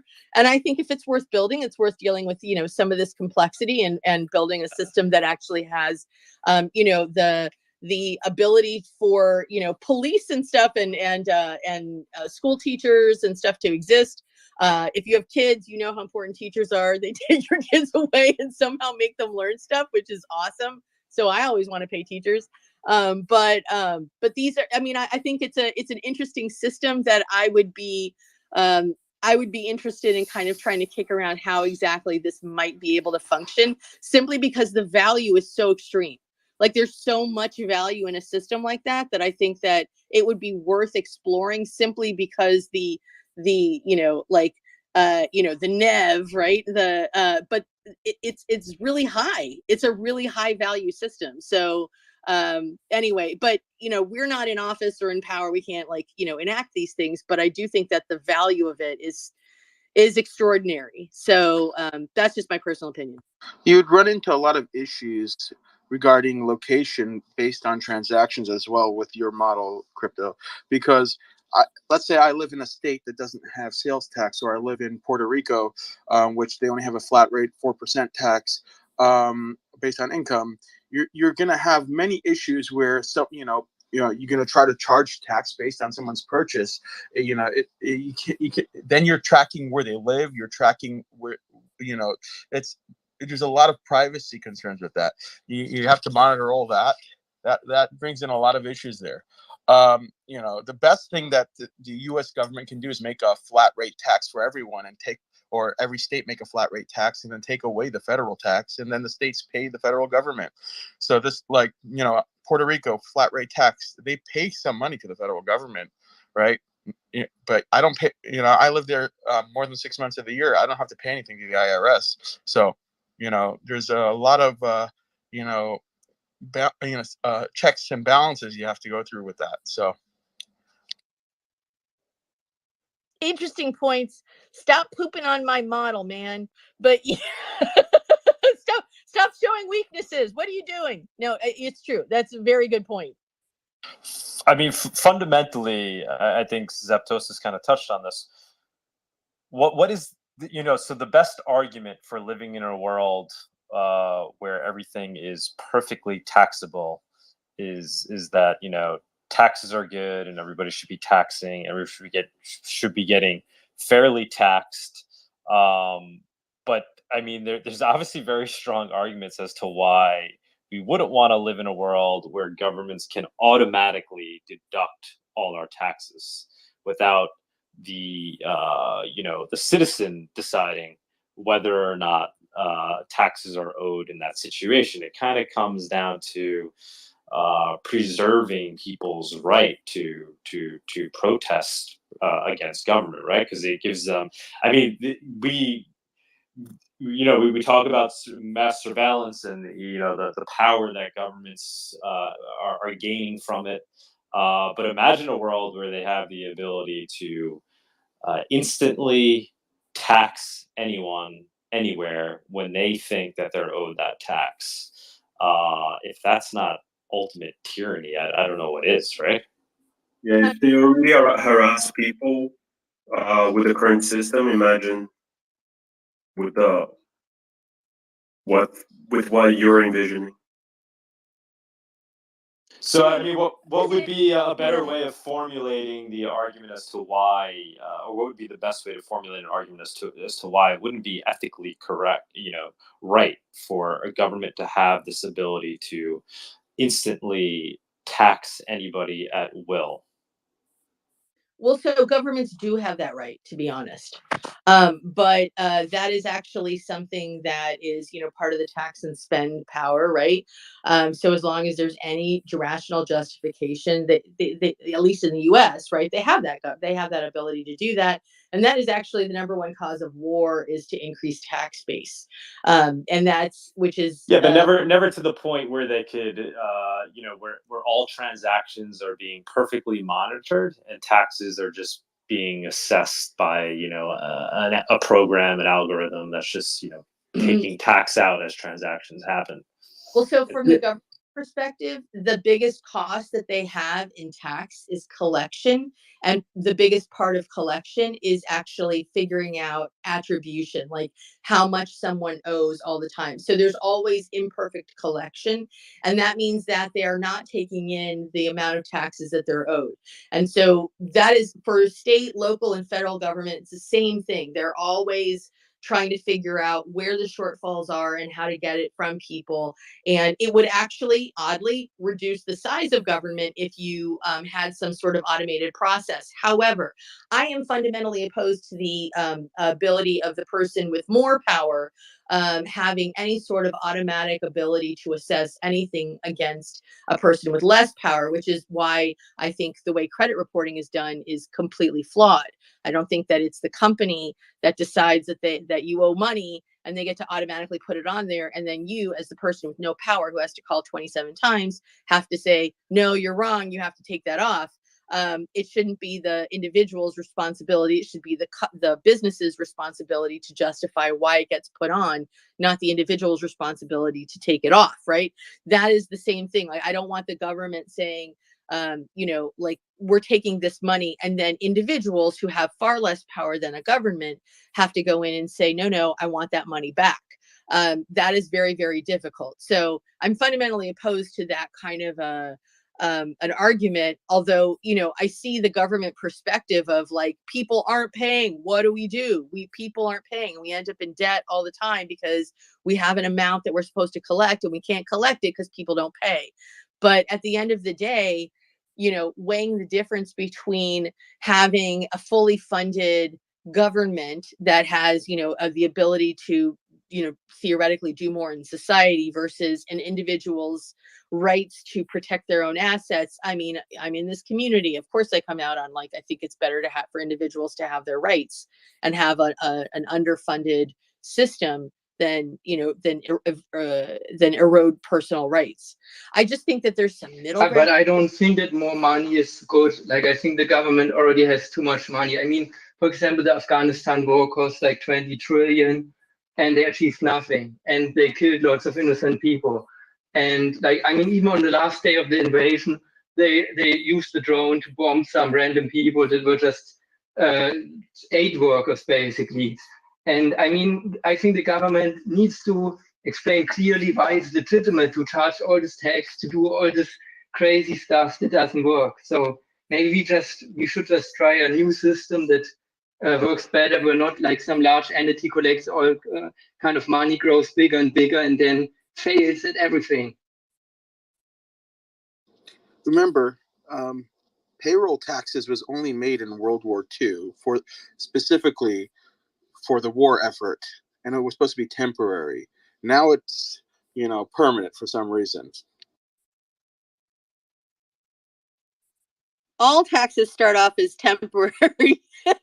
You know, our subsidies for wheat and soy and corn were started in the Depression, and they were supposed to last for 10 years. So, and that was, you know, what, 1934, I think, is when they started. It's been more than 10 years. But why do you think we have so many wheat? And like, the only reason that ethanol exists is because of the corn subsidies. And then the only reason that we have, you know, things like high fructose corn syrup is because we have so much freaking excess corn. So yeah, everything starts off as temporary. Although tax breaks for anybody but the wealthy all tend to be temporary. So we got one in the Relief Act. There was a tax break, but it expired, it sunset. But the tax break for the wealthy is permanent. So you know, I have lots and lots of issues of like how disproportionate things are. Like, honestly, if the government just worked to tax more people at, like, say, you know, over you know, 100 million in assets, like just to collect everything that's owed, that would actually cover most of it, to be honest. Well, there's another way you can do it, though. If the government was collecting less taxes, basically they charged less taxes percentage, more people would be inclined to pay their taxes rather than withhold them, right? Because then they'd be like, oh, well, now I can afford to pay taxes. I might join that pool. If the tax was like at a 3% or 4% flat rate across the board, but if it's 20 something percent from the federal government, and then you live in a state of California or New York where they're charging you their own 20-30% tax, people try to avoid that. So Alex, you did say that all taxes start off as temporary, and I think that that's sadly true for one reason. That's because people don't pay their taxes, and what I mean by that is they don't understand the gravity of paying taxes the way that you would if you're self-employed. They get it taken off their paycheck automatically. Their employer handles it. If people had to save money at the end of the year, they had to keep money in a pool and then pay thousands, tens of thousands of dollars to the government, if they would have to do in a private decentralized system like Monero, then I feel like that is what allows tax laws to change. Because we can say all day and night that taxes should be lower. People might pay more if taxes were lower, but the question is, how do we get there? And I think that most people won't wake up to the issues of taxation enough to change policy and vote people in unless they understand the gravity of taxation. And for that, we need a transparent system. And I don't think automatically taking money from people and trying to sweep it under the rug, don't worry about it. This is just, oh, it's 15%, oh, it's 20% now. I think we need a system where people have to save up money for tax, and then maybe they spent the money and they're like, oh crap, I need to start saving money, the government's coming after me, I'm in debt. And then when they understand the gravity of taxation and how much the government actually takes from them, it will become a bigger issue that they will actually vote for. And this is how policy will change. I think that the government has in a large way tried to make people ignorant of how much they're actually paying on taxes by making it as automated and frictionless as possible and keeping it out of their mental consciousness. I think that's a fair point. I think that more people are going to see it because, you know, the number of people that are required to power any economic engine is decreasing over time, right? Automation is here, and it's moving up the food chain. It's not just, you know, the lower end, you know, line workers that are getting taken over by automation. It's all sorts of stuff, right, including coding. So I think, you know, as over time, we're going to see that the company employment is going to be rarer and rarer, right? So more people are going to be either on their own or forced to figure out some other secondary economy in order to survive. And I think it is a wake up call, right? For those of us who've been kind of working on our own for a while, you know, we've experienced it, but there is that first jolt where you're like, what the hell? How much of my money? Yeah, there definitely is. Yeah. I mean, Now, but like you're not looking at a line item. You're looking at like, I gotta what? how is that supposed to happen? So would you say it's important that tax transparency depends on people paying taxes themselves? Is that something you would agree with? I would certainly agree with that. I would certainly agree with that. The act of looking at your own tax bill and having to write out that check gives for a very different perspective on taxes, I think. So if that's what's needed to actually understand taxes and for the government to be transparent, would you say that that it would be wrong to have a system of automated taxation where they collect it based off of sales tax? Shouldn't people be forced to calculate the taxes themselves in the system that we currently have in Monero, where you report your own income? Well, I mean, the problem with report your own income is that people don't always do it. But if I don't know that. I mean, automated, it could still be that, you know, you see the amount that goes, you know, so they don't see it collected in one. But you can still see the amount that goes right now by looking at your paycheck and seeing what was taken off, though. That's the current system we have that I think we're discussing is how it's flawed and how it's non-transparent for most people. I mean, so I don't know that auto taxing, you know, when you see the amount that goes, like, is it better to see it all collected at the end of the year? For sure. Can you do that even if it's auto paid?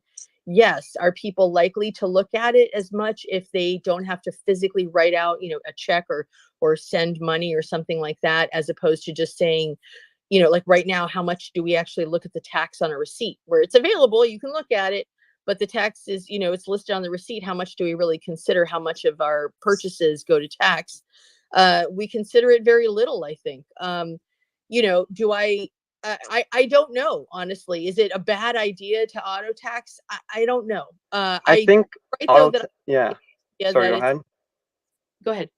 Okay, I think that auto taxes, the main issue is, yes, while the government can get their money, even though it's not feasible to implement with blockchain, at least in a system that is decentralized and operates like gold, in which Monero would, as a medium of exchange, not as a store of value. But even ignoring the technical natures or technical issues, I think that auto taxation removes people's personal responsibility, because when you have to save money for taxes and when you don't save all the money and you owe a big chunk and you're stressed out, that struggle and that dealing with those problems makes you better understand the system. And I'm saying that without people having the personal responsibility to deal with taxes themselves and not have something take care of it for them is what makes for a transparent tax system. And without that, it's ripe for abuse through the ignorance of the masses. That's true. I mean, I guess I agree with you. I think that there's just problems in any particular system. We have issues. My husband's a partner in a practice, and and I look at this and think, and I have had my own company for quite a while, but I'm also CLO of a platform. So I have both sides, right? Yeah. But it's, it really, what really sucks, honestly, is looking at what's available to reduce tax for most people. So looking at the tax bill is one thing. Feeling like there's no way out of it unless you own a house or you have, you haven't maxed out your 401k, like the avenues that are available to most people to reduce their tax bill is what I think is fundamentally problematic. Like I'm thinking about like our taxes of like what are the things that have in the past like pissed us off about it, aside from, like I don't resent paying taxes. What I resent is that, some people have access to better ways of reducing their tax bill than I do because they have more money. But at the same token, I have ways, my husband and I, we have ways of reducing our tax bill, and some people have no way of reducing it. Like if you can't afford a house, your tax deduction ability has vastly decreased. As soon as that happens, it has vastly decreased. So what does our tax system do right now? The number one thing it does is promote home ownership in a very, very low stock environment. Yeah, and if we wanted to fix that system, I'd say that, we do need to go back to where people are actually involved in their taxes. And, you just said there are a lot of issues in terms of collection and with a system based off of people self-reporting. But I think we have to go back to that Churchill quote adopted to Monero. So it's like, it's been said that Monero is the worst form of crypto, except all the others that have been tried. Yes, so there's going to be issues. There's always issues with every system, but I would say Monero is undisputably the best crypto. And, yes, there's issues with taxes. There's going to be issue with collection. Are people going to report everything? Do some people go into debt because they spent all their money? Yes, there's issues with every system, but you can't have. I'd say there's no system that is gives you more freedom and liberties than Monero, while also still being the best for the economy. Guys, this has been an amazing conversation you guys are having right here. I like my favorite point of Alex is that perhaps a system that's auto taxing would essentially lead to smaller government through ways of efficiency. I think that's an interesting argument. This would be a good panel to have at Monerotopia. I'm enjoying this. Septosis. Great job, man. Great points. Yeah, thanks. Maybe I got to fly down to Mexico.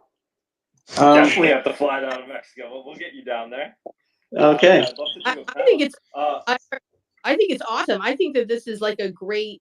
I wish this discussion was actually broader and we could talk about it in terms of like, all the different things that happen,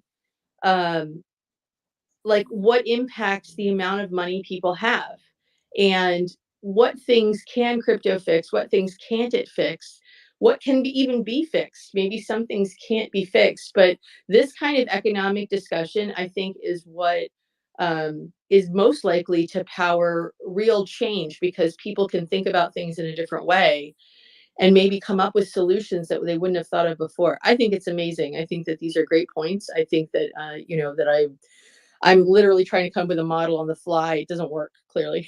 By the way, but it's fun. So I think Nostranska had something to say earlier, and I don't know if I talked over him or her, and I apologize. Yeah, we got a few people that are looking to talk. Nostranska, go ahead. Yeah, it was funny to hear you talk about taxes and Monero. What I was about to talk about was simply that an event that happened a couple of months ago. That was Tornado Cash coming down, and I was thinking that you a lot of people talk about the U.S. government and regulation. That was what sparked my interest to join. And the problem is that many of what you're talking about is in many ways irrelevant, because if the government just press a button and you're gone, basically.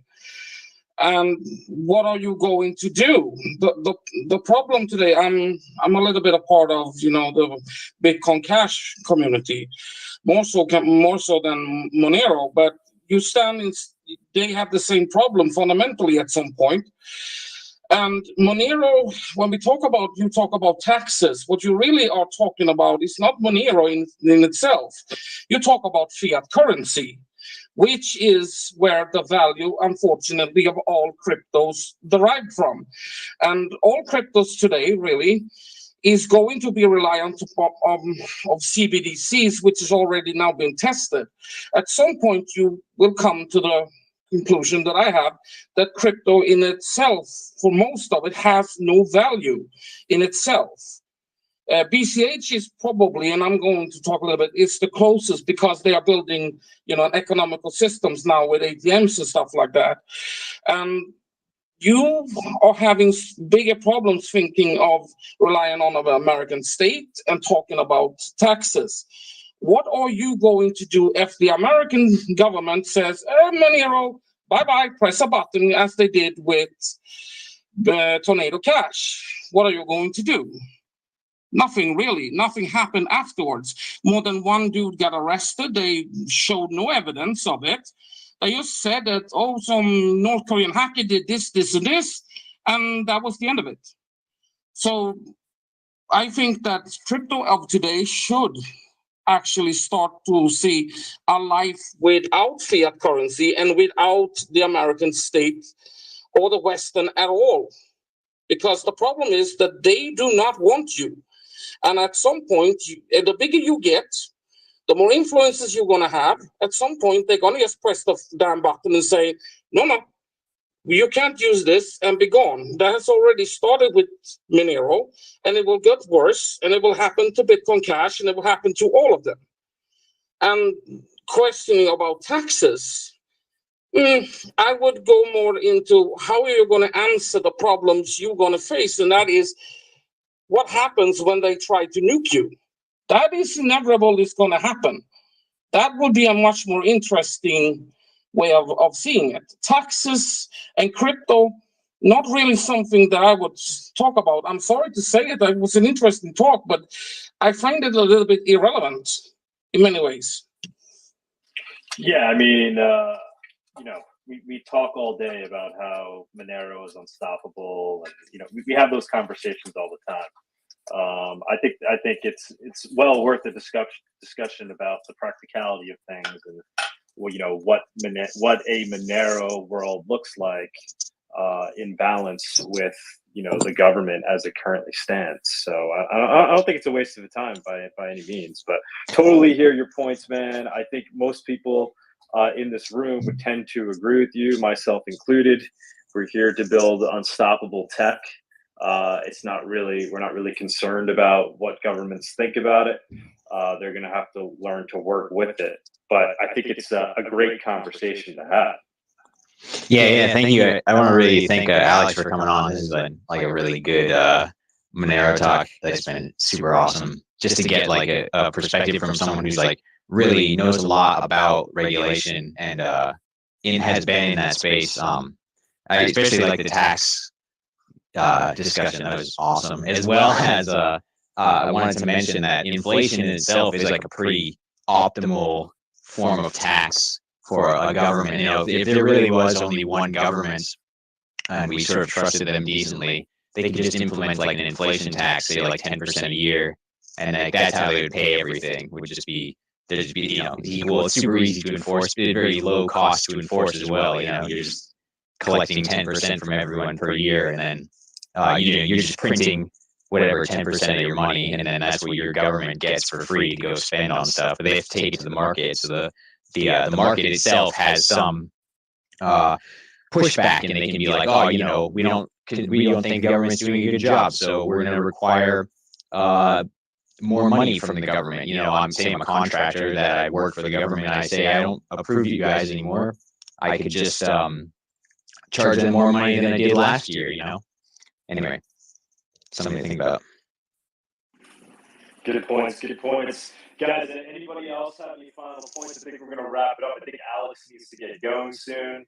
I do.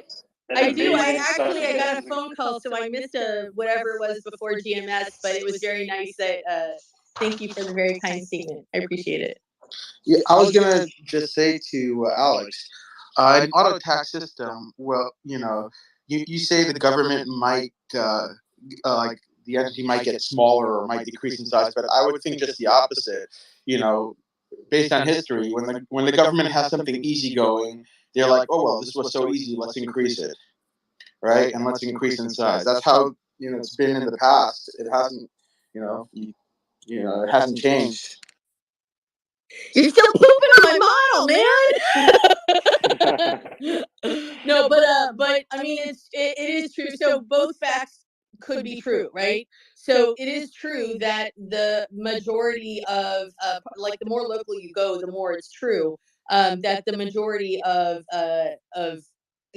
like there's a large chunk of government that is dedicated entirely to proper tax collection, which mostly is dealt with with location, identification and location of tax that's owed and collection of it. And that's actually been true since the Domesday Book of, like the, post, what is it called? The Battle of Hastings, right? Like post conquering. It's been true since then.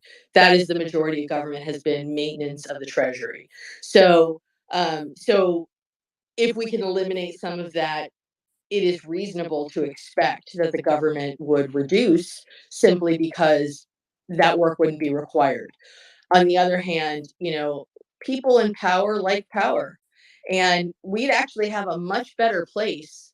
We'd be in a much better place if when people were building in this space, they reached a point where they realized things were going terribly awry. And they said, this isn't working. We can't pivot really in this space. So we're going to shut it down, distribute assets, and try again. We'd actually be in a much better place if that happened. But why do we even get these scams? Why do we get these scandals that happen? I don't honestly believe that for the most part, there's a few exceptions, but for the most part, it's usually not people who go in saying, I'm going to make it into, like this huge giant scam. What it usually is people start off with an idea and then they realize, oh crap, I can't fix what I'm doing. But instead of saying, this isn't working, we've reached the end point of this, we're going to distribute the assets that we have and then reboot, which has happened on one chain. One chain did that. But otherwise, everything else, they just try to cover, and then cover that cover, and then cover that cover. And that's where, all the resources are misappropriated. It becomes this giant financial pyramid scheme. Things just fail. And that is, so as much as I would like to say, sure, the government, would then have no reason to be as large as it is, right? It wouldn't have there's no reason for it, because all those collection people would go away. There's a reason why the end of the year, governments rush to spend any money that's left over so that it can be allocated again in the following year, as opposed to saying, I didn't spend this, let me give it back. So how many federal employees? I mean, it's true. There's incentive there's no incentive in the government to maintain its size, but there is incentive in individuals to maintain. How many federal employees do you think don't need to be federal employees right now within the whole federal system? How many? I have no idea. I just know that in the SEC, there's only 350 people there who are attorneys and accountants. It's split between attorneys and accountants. There's that's not nearly enough for the role that it has. So that's why it cannot. It's just impossible to stay on top of stuff. But the ability to get funding for new people is impossibly hard. The ability to get funding for the IRS to hire new agents is very easy. And so it's interesting to see where it's easy to get an increase and where it isn't. The ability to get additional agents for Social Security, which is payment out of the system, very difficult. The ability to get money for INS agents, actually quite easy. To get judges for INS, very difficult. So I mean, it's interesting to see where the priorities are, because the priorities are how easy is it to expand the role or to get more people to fulfill this job. You know, and that I find like depressing. So how many people, I think it's not about how many people are in it. It's just that the roles that they're in. What there's roles? also there's 3 branches of government dedicated to U.S. currency. There's the Secret Service, the IRS, and the SEC. That makes no sense. So they're not branches technically, right? They're all in the executive branch, but there are different ones related to different aspects of currency, and the SEC isn't related to currency at all. It's really just securities. But yeah, I mean, it is the roles, the individual bureaus make sense for the most part. The problem is that there's a lot of turf wars that happen. And when there's turf wars, there's a strong risk of overregulation simply because everybody has to pee a circle around it. And that is what we're getting a lot of right now. Like we got it originally in like, you know, after 9/11, the Department of Homeland Security, after it was formed, was literally involved in everything. And it's like, what do you have to do with, you know, commerce, or what do you have to do with SEC? And it just was like adding rules in order to have another layer on top of whatever was going on because it wanted to say. And we're seeing that happen a lot right now in the crypto scene. We're seeing like there's like 5 different agencies that are attacking each other, and weirdly in public that never happens, but they're attacking each other and they're shooting down all these bills because they're really they're invested in making sure that that particular agency has superior control, not realizing, of course, that, you know, soon none of that is going to matter because we're coming in with a different regulatory structure, and it's all going to have to change anyway. But it's just, that is the part that is very annoying to me. Like I think the separation, for, you know, for most purposes, it works fine. Like they're covering areas that I think the government needs to cover. It's just they're so focused on making names for themselves, like so focused. It's awful. It's really awful. I mean, it's a very highly politicized area, and oh man, I'm late. But it's atrocious right now. And then we have the same problem in Congress, where we have Congress people who are all trying to make names for themselves, and nobody's working towards the benefit of the people. Like, I don't really understand. Like, at the end of the day, don't we want like the country to function better? Shouldn't we all be working towards that?